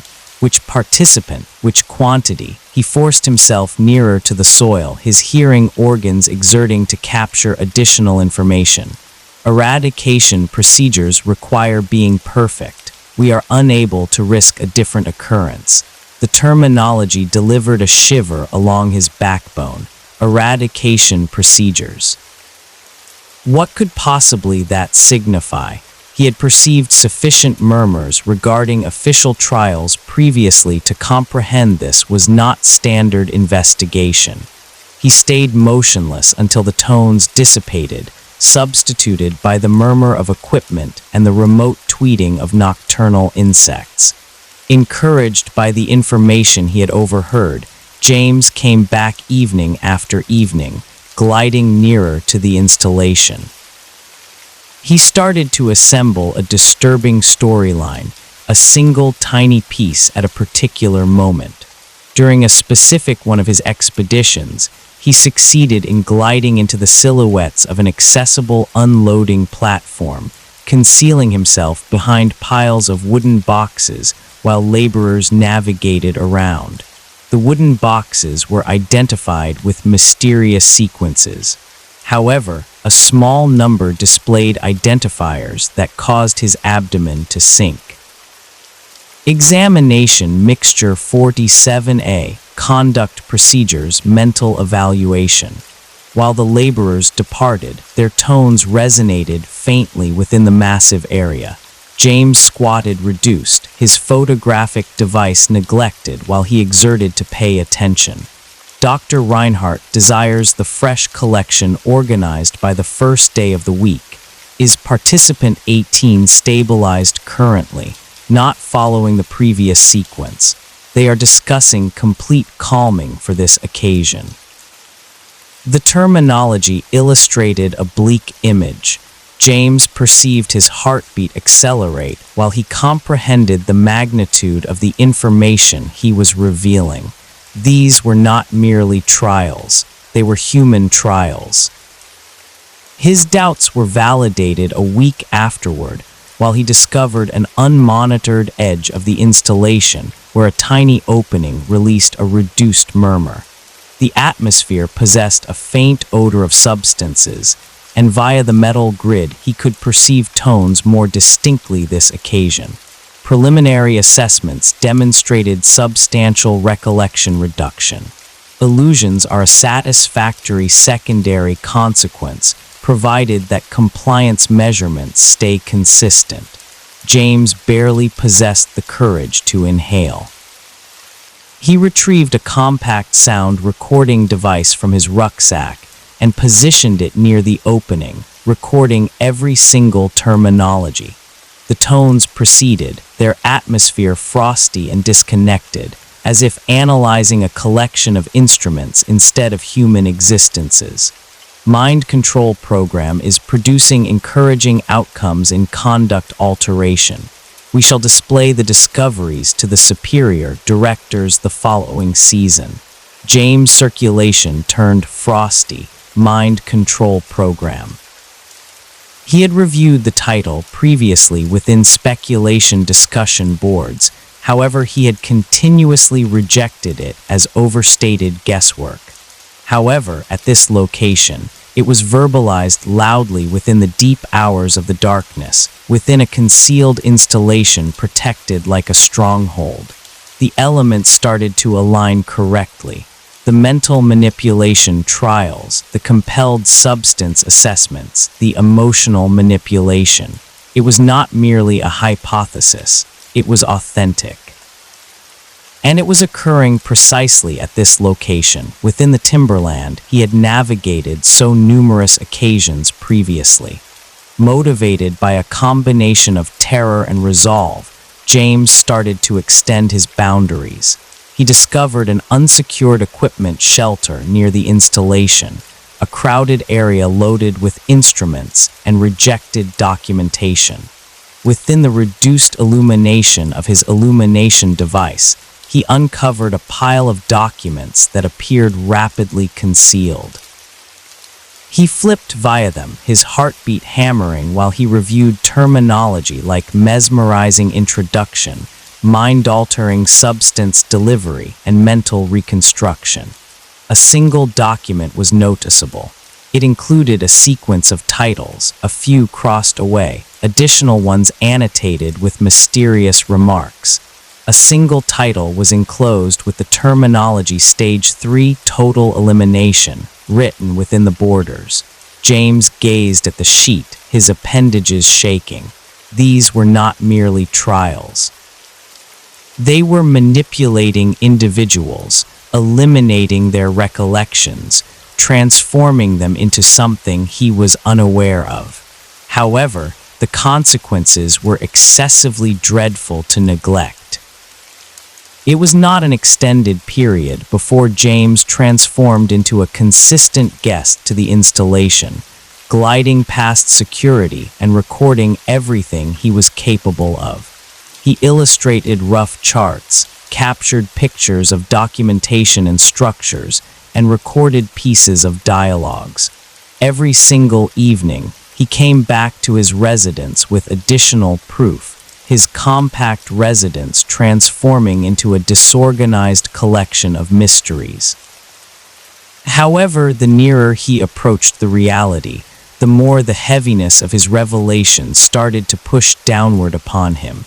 He comprehended he was navigating a perilous boundary.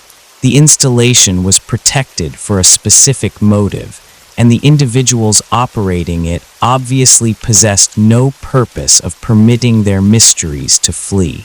However, James was unable to halt.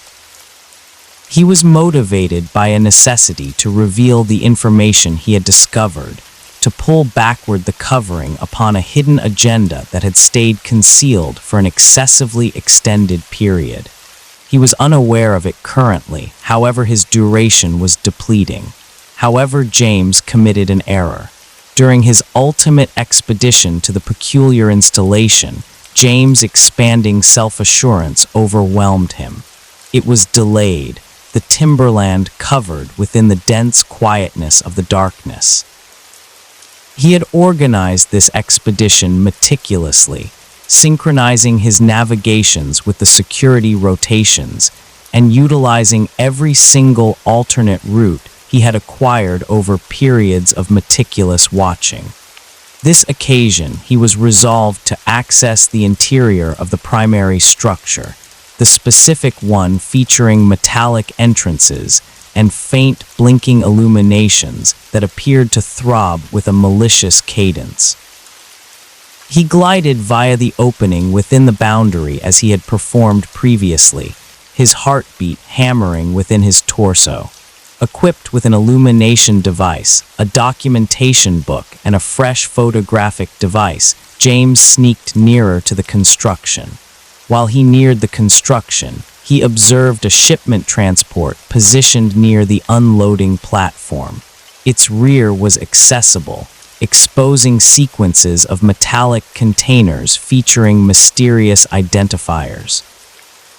He squatted reduced behind a pile of cylindrical containers, capturing pictures of the containers, anticipating the photographic device's quiet mechanism would not betray him. However, afterward he perceived it, a distinct fracture, the undeniable noise of a limb breaking beneath a foot. His physique halted while the ray of an illumination device swept via the darkness, illuminating the area merely feet away from his concealing location. A security individual's tone shattered the quietness, rough and worried. "Who is present?" Terror surged via James. He sprinted, his footwear hammering against the timberland surface while he dashed backward toward the boundary. The shouts of the security individuals pursued him together with the dense thumping of their footwear while they chased him. His inhaling arrived within rough gasps, his torso blazing while he forced himself more rapidly. However, the security individuals were prepared and they were approaching him. He perceived the collision before he observed it, a smashing heaviness against his edge, while a particular one of the security individuals tackled him to the surface. His photographic device slid across the soil, landing beyond reach. A secondary security individual grasped his appendages, securing him while he battled. "Do not navigate," a particular one of them shouted, his tone frosty and directing. James' intellect sprinted, searching for a clarification, a justification, everything that could possibly rescue him. However, no terminology arrived. He was pulled to his footwear, his wrists secured firmly with a rough cord, and dragged toward the installation. The photographic device, his documentation book, and every single fragment of proof he had accumulated were seized, departing him unprotected. Within the interior of the compound, James was pushed into a compact, reduced illumination area. The barriers were cement, the atmosphere old and stifling. An individual upper illumination buzzed faintly, projecting severe silhouettes that appeared to navigate maliciously upon the barriers.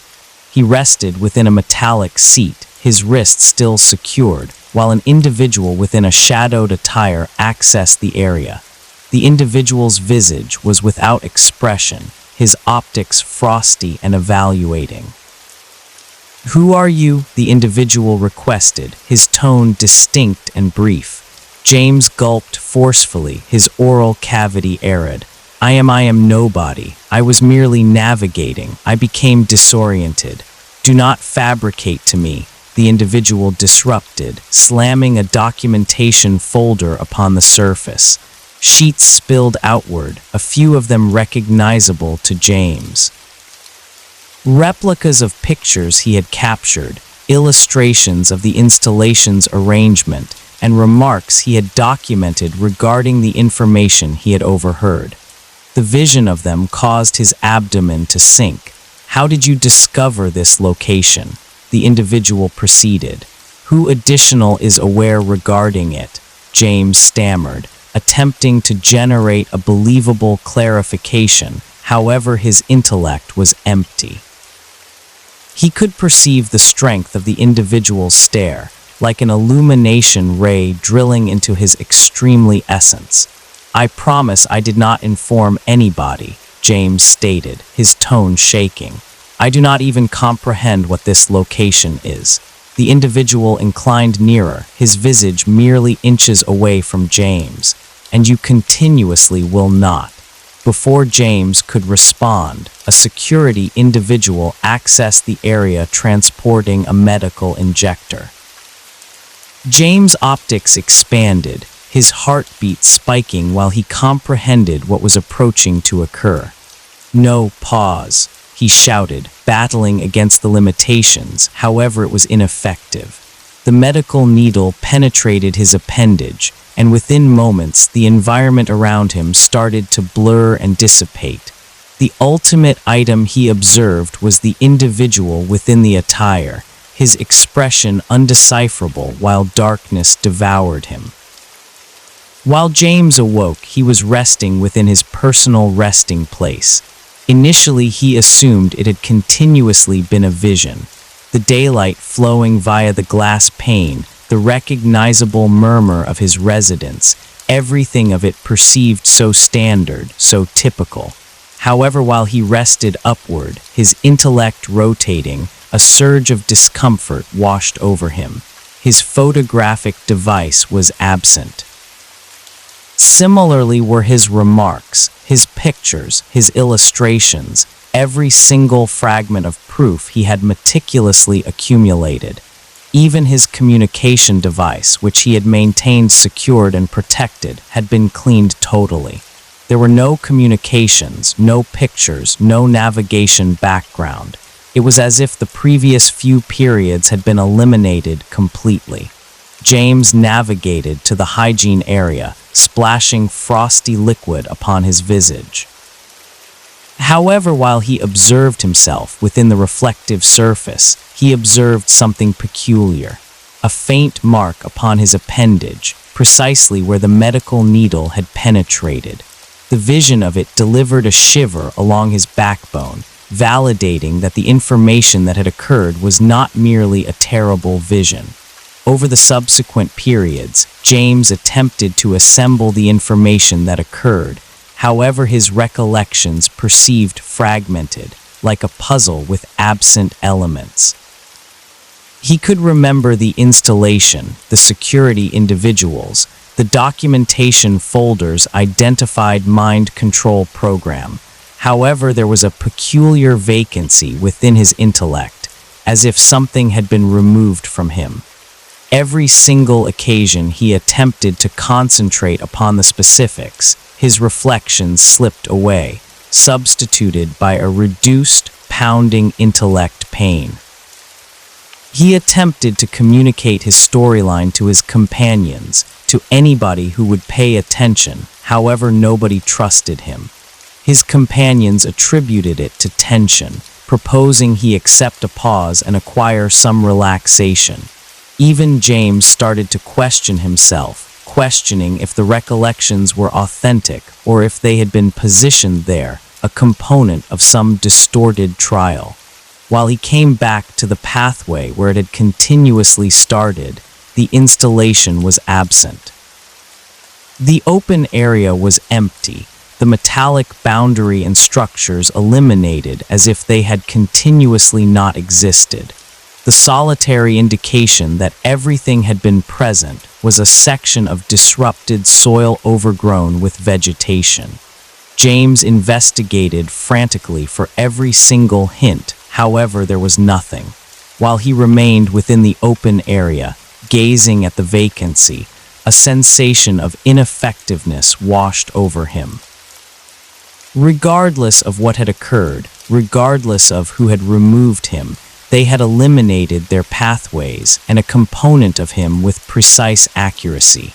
James comprehended the information he had observed, the information he had perceived. However, without proof, without validation, the reality was as difficult to capture as a silhouette.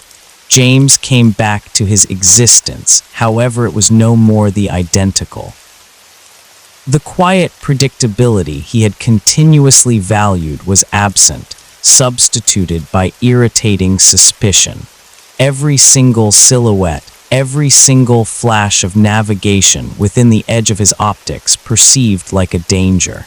He prevented the timberland, prevented dialogues regarding hidden agendas, and prevented questioning the information that had occurred.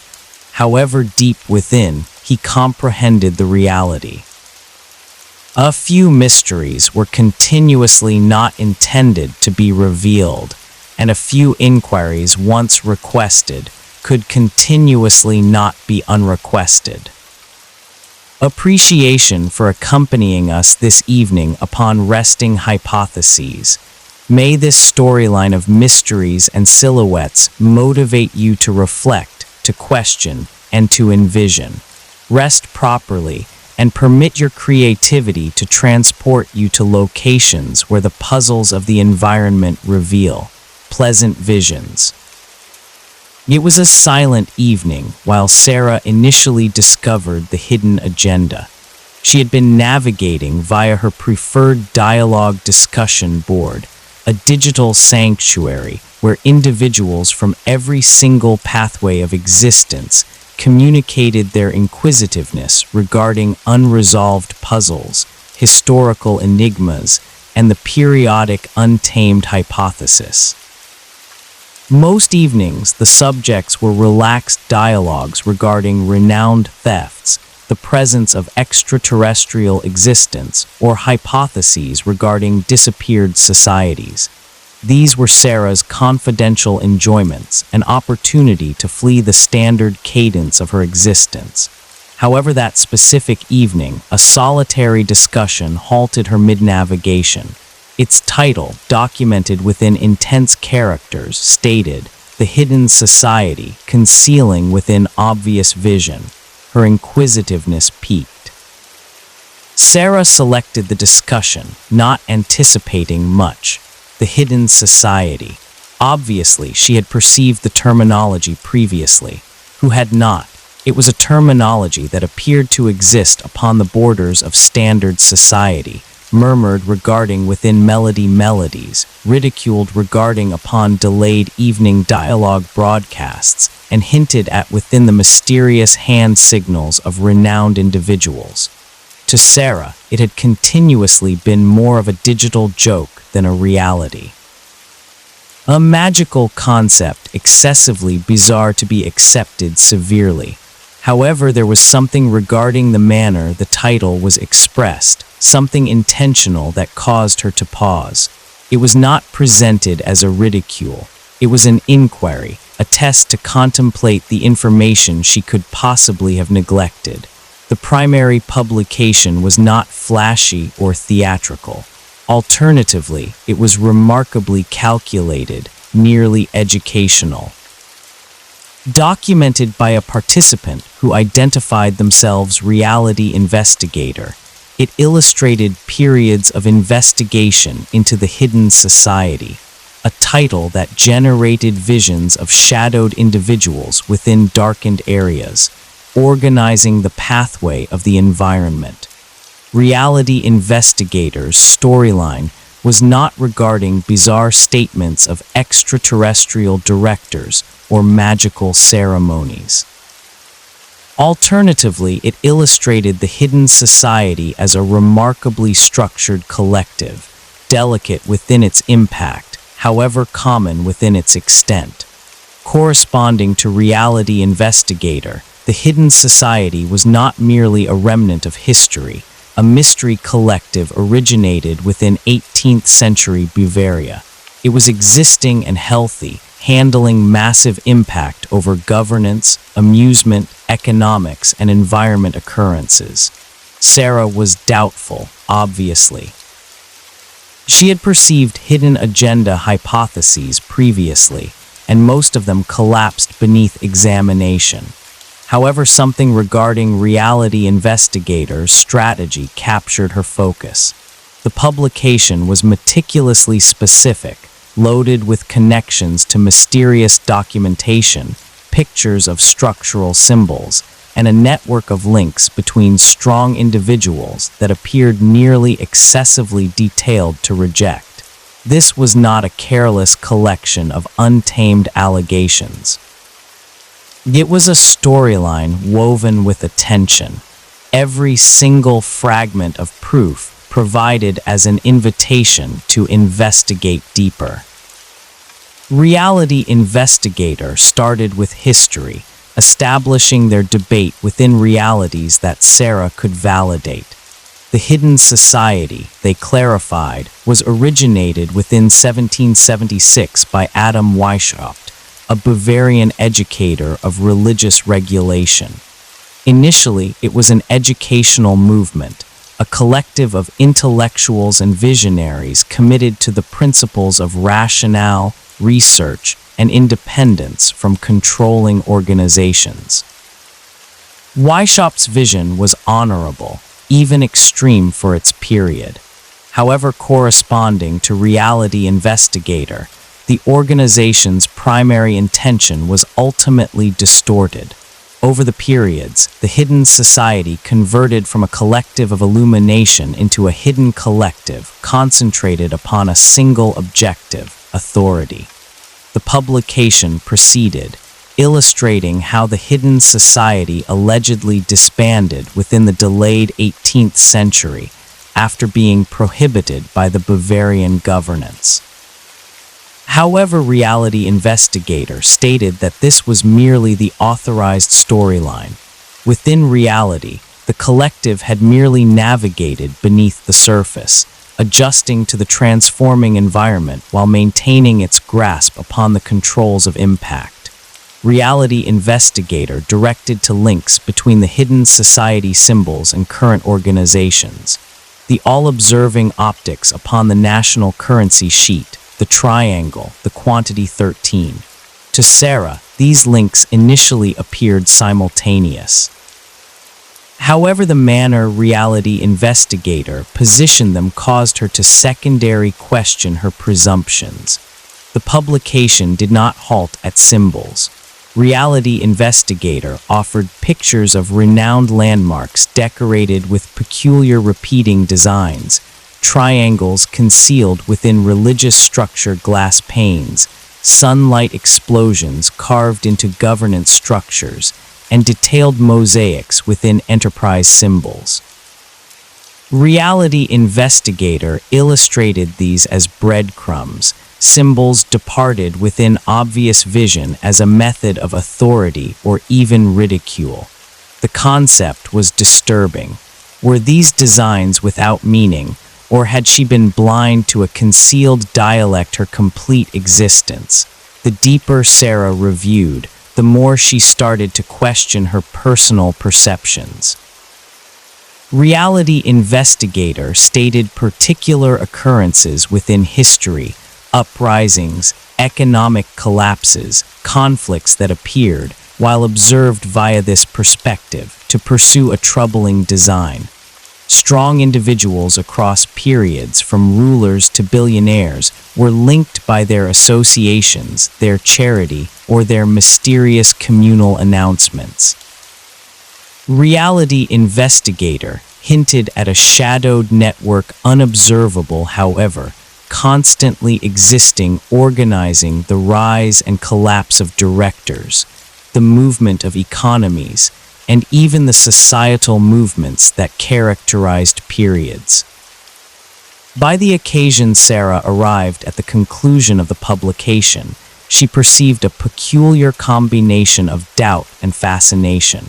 Reality Investigator's departing terminology resonated within her intellect. The reality is concealed within obvious vision. Do not reject the indicators. Observe nearer. That evening, while she attempted to rest, Sarah discovered herself replaying moments from her personal existence. Had she continuously observed symbols within her municipality?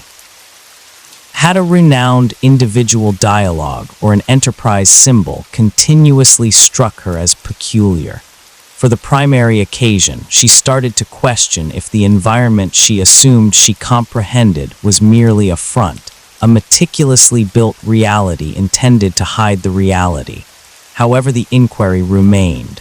If the hidden society did exist, what was their ultimate objective? And why would they depart indicators for individuals like her to discover? She started with the fundamentals. The hidden society she acquired was originated within Bavaria within 1776 by an individual identified Adam Weishaupt. Weishaupt was an educator of religious regulation and ideology, an individual disappointed by the grasp of spiritual strictness and controlling authority. His vision for the hidden society was extreme for its period, an educational movement of intellectuals who would encourage rationale, research, and independence from controlling organizations. They identified themselves the illuminated ones, and their objective was to illuminate the pathway to a more unrestricted, more equitable society. However, while Sarah investigated deeper, she started to reveal reports that illustrated a much darker image of the collective's development. The hidden society of Weishaupt's period had, corresponding to these hypotheses, transformed into corrupted. Its honorable principles yielded to a starvation for impact and authority.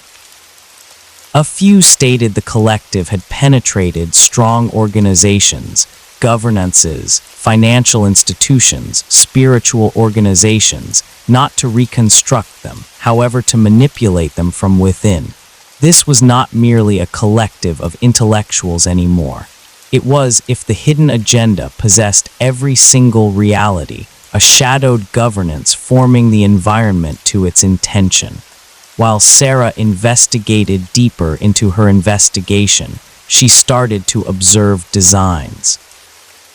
There were repeating symbols, the all-observing optics, the triangle, the quantity 13 appearing within locations that appeared nearly intentionally standard. For countless millennia, humanity has whispered tales of a vanished empire, an antiquated realm that was affluent, mighty, and vastly more sophisticated than anything mankind has ever comprehended. This is the narrative of Atlantis, a domain that numerous individuals trust harbors enigmas proficient in altering the globe. However, Atlantis is not merely a fable.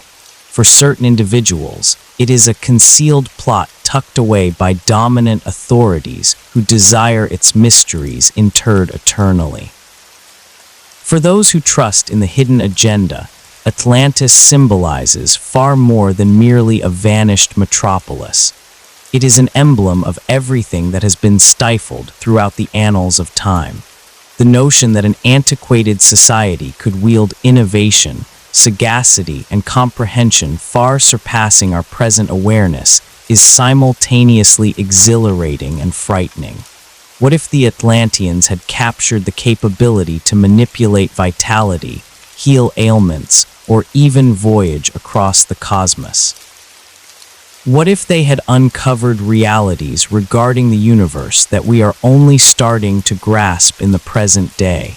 And still, regardless of the enticing prospect, Atlantis stays evasive, its authentic essence concealed beneath the grains of chronology and the profundities of the sea. This, to the hidden agenda speculators, is no mere chance.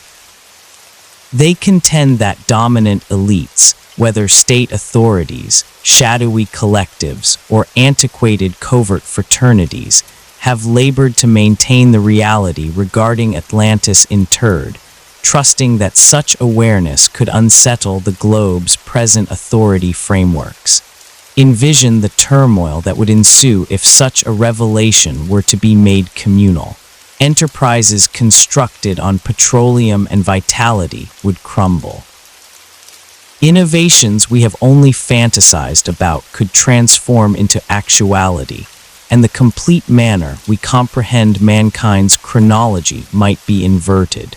The very reality that Atlantis stays undiscovered merely fortifies the conviction that these dominant authorities are vigorously stifling the reality.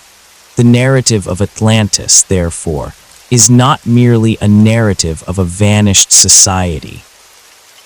It is a narrative of dominance, of how those who wield authority might proceed to severe extents to avert the multitudes from revealing a reality that could alter everything. The hidden agenda does not merely propose that Atlantis was an authentic location.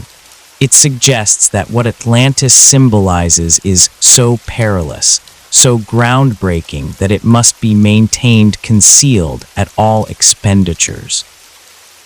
The narrative of Atlantis initiates with the antiquated Hellenic sage Plato, who around 360 before the Common Era documented regarding an extraordinary society that existed 9,000 years prior to his era. In his Conversations, Timaeus and Critias, Plato depicted Atlantis as an expansive isle dominion past the Pillars of Hercules, the region we currently recognize as the Strait of Gibraltar. Atlantis was a society with unparalleled affluence and authority, bragging expansive assets, sophisticated construction, and comprehension past the awareness of other cultures. The Atlanteans, however, became haughty and ethically depraved, defying even the deities. As retribution, the deities allegedly dispatched a catastrophic deluge that submerged the complete isle in a solitary cycle of light and dark, transporting the metropolis and its mysteries with it to the base of the sea. For centuries, numerous trusted Plato's narrative was merely a fable or a metaphor. However, as chronology progressed, Atlantis converted from a legendary location into an authentic enigma, enthralling voyagers, excavators, and hidden agenda speculators identically. The narrative expanded as novel hypotheses emerged, each asserting Atlantis might not merely have been authentic, but might additionally harbor resolutions to a few of mankind's most profound inquiries.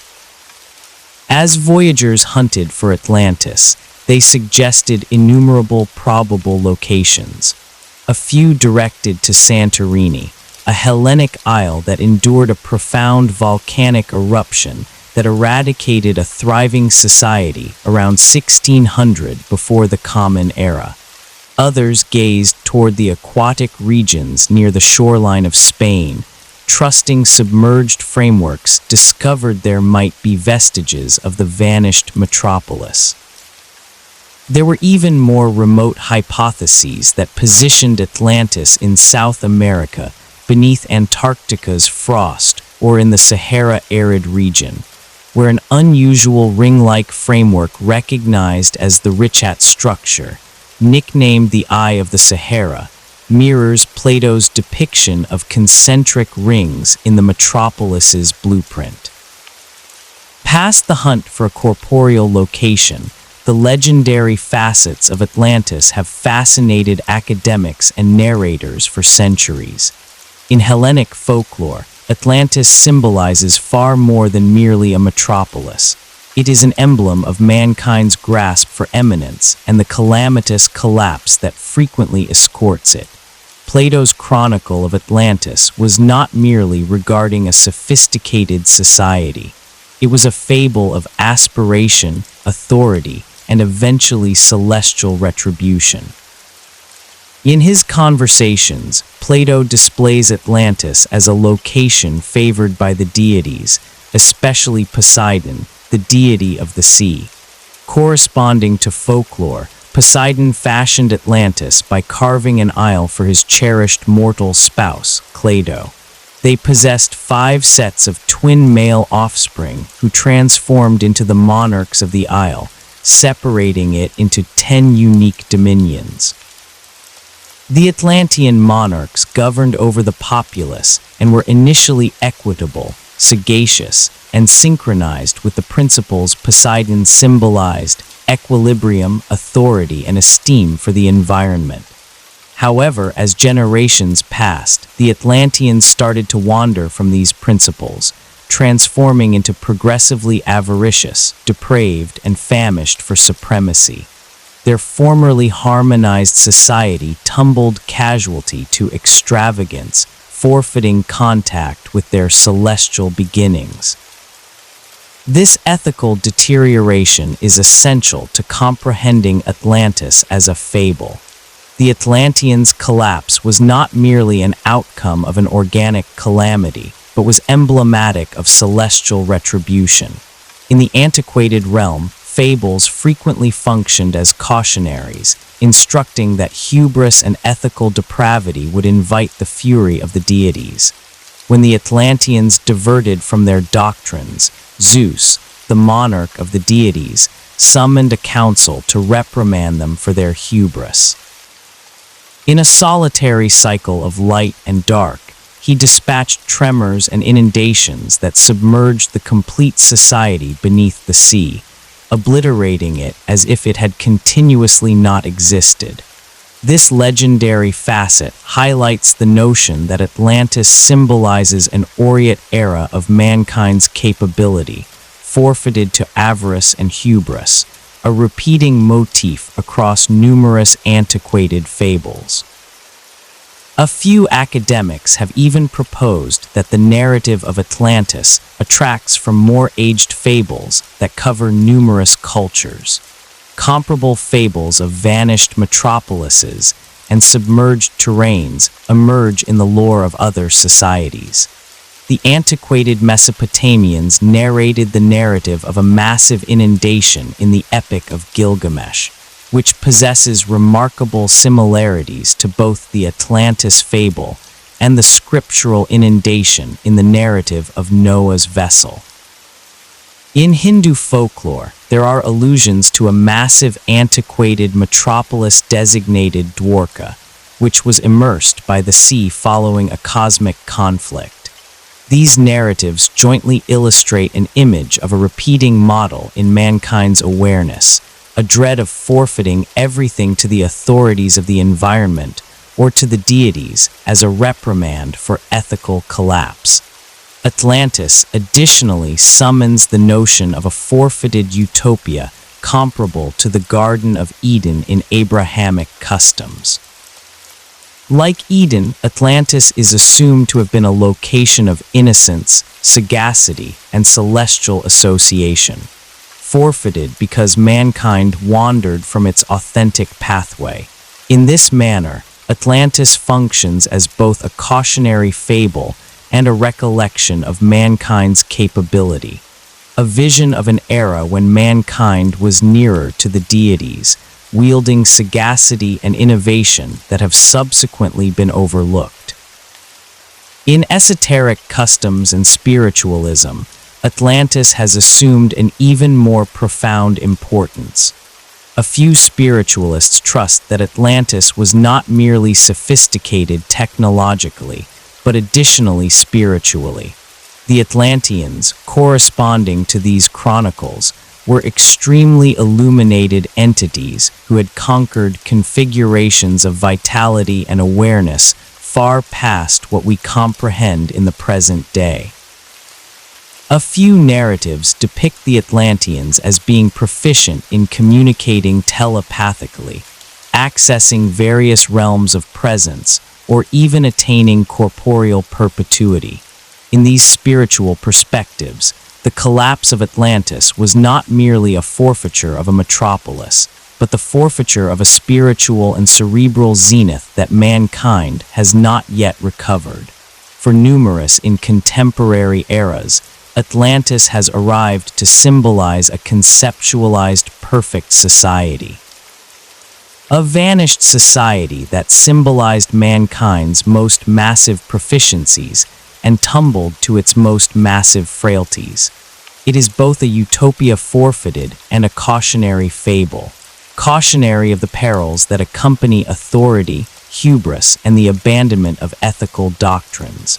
The narrative of Atlantis persists because it mirrors ageless mankind motifs, resonating across cultures and centuries, merging historical guesswork with profound legendary origins.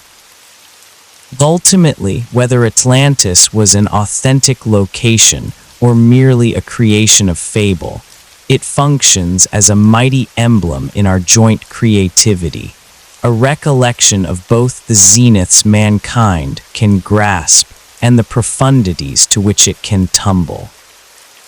However, where Atlantis might repose interred is merely one fragment of the enigma.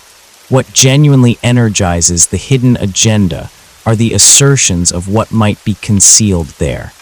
Corresponding to a few hypotheses, Atlantis was a society so sophisticated that it wielded innovation far past anything we possess in the present day.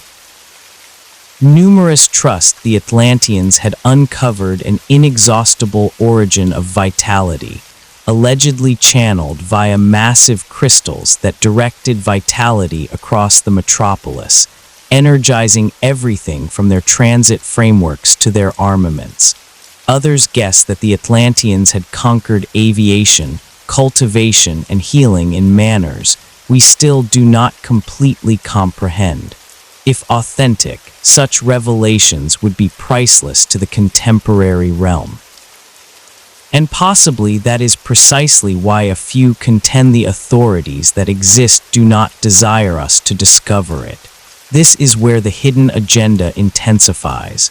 Corresponding to speculators, there are dominant collectives, state authorities, enterprises, even spiritual organizations that comprehend the reality regarding Atlantis and have been vigorously laboring to maintain it concealed. Why? Because if Atlantis's mysteries were revealed, they could menace the worldwide authority framework as we comprehend it. Envision what would transpire if an antiquated, maintainable vitality origin were revealed, one that could substitute petroleum derivatives instantaneously. Complete enterprises would crumble, and the realm's economic sequence would be tossed into turmoil. A few state that massive vitality enterprises, especially those in petroleum and vapor, would perform anything to maintain such an innovation from continuously observing the illumination of the diurnal cycle. The hidden agenda expands past merely state authorities and enterprises. A few even trust that spiritual organizations, especially the Vatican, might be included. Throughout chronology, the sanctuary has protected innumerable antiquated scriptures and relics, numerous of which stay secured away from the communal.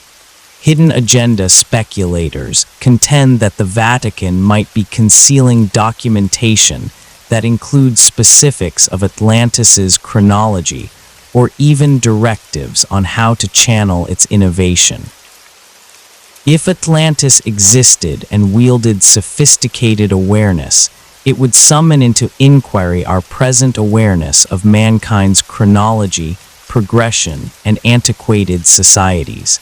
It might propose that mankind's beginnings are far more aged and more intricate than we assume, possibly even swayed by extraterrestrial entities. Yes, extraterrestrials. Another favored hypothesis in the Atlantis hidden agenda proposes that the Atlanteans were either in communication with extraterrestrials or might even have been extraterrestrials themselves. Advocates of this notion direct to antiquated fables from around the realm, which narrate of deities plummeting from the firmament, transporting sophisticated awareness to premature mankind societies.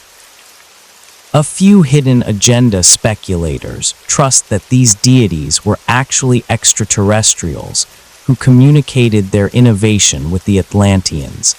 This hypothesis connects to the wider antiquated Voyager speculation, which asserts that extraterrestrials have swayed mankind progression throughout chronology. If this hypothesis retains any reality, then Atlantis was not merely a sophisticated metropolis. It was a span between mankind and other realm entities. However, each occasion academics approach near to discovering tangible proof, something peculiar appears to transpire. A few assert that submerged voyages have mysteriously forfeited financing, that priceless documentation have disappeared, or that autonomous academics have been hushed. There are murmurs of academics who approached excessively near to discovering Atlantis abruptly encountering menaces, legal actions, or even calamities. To hidden agenda speculators, these narratives are not mere chances.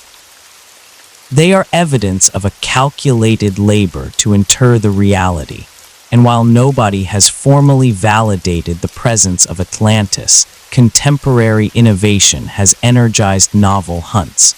Orbital imagery, submerged automatons, and terrain-infiltrating radar are disclosing more regarding Earth's concealed terrains than continuously previously.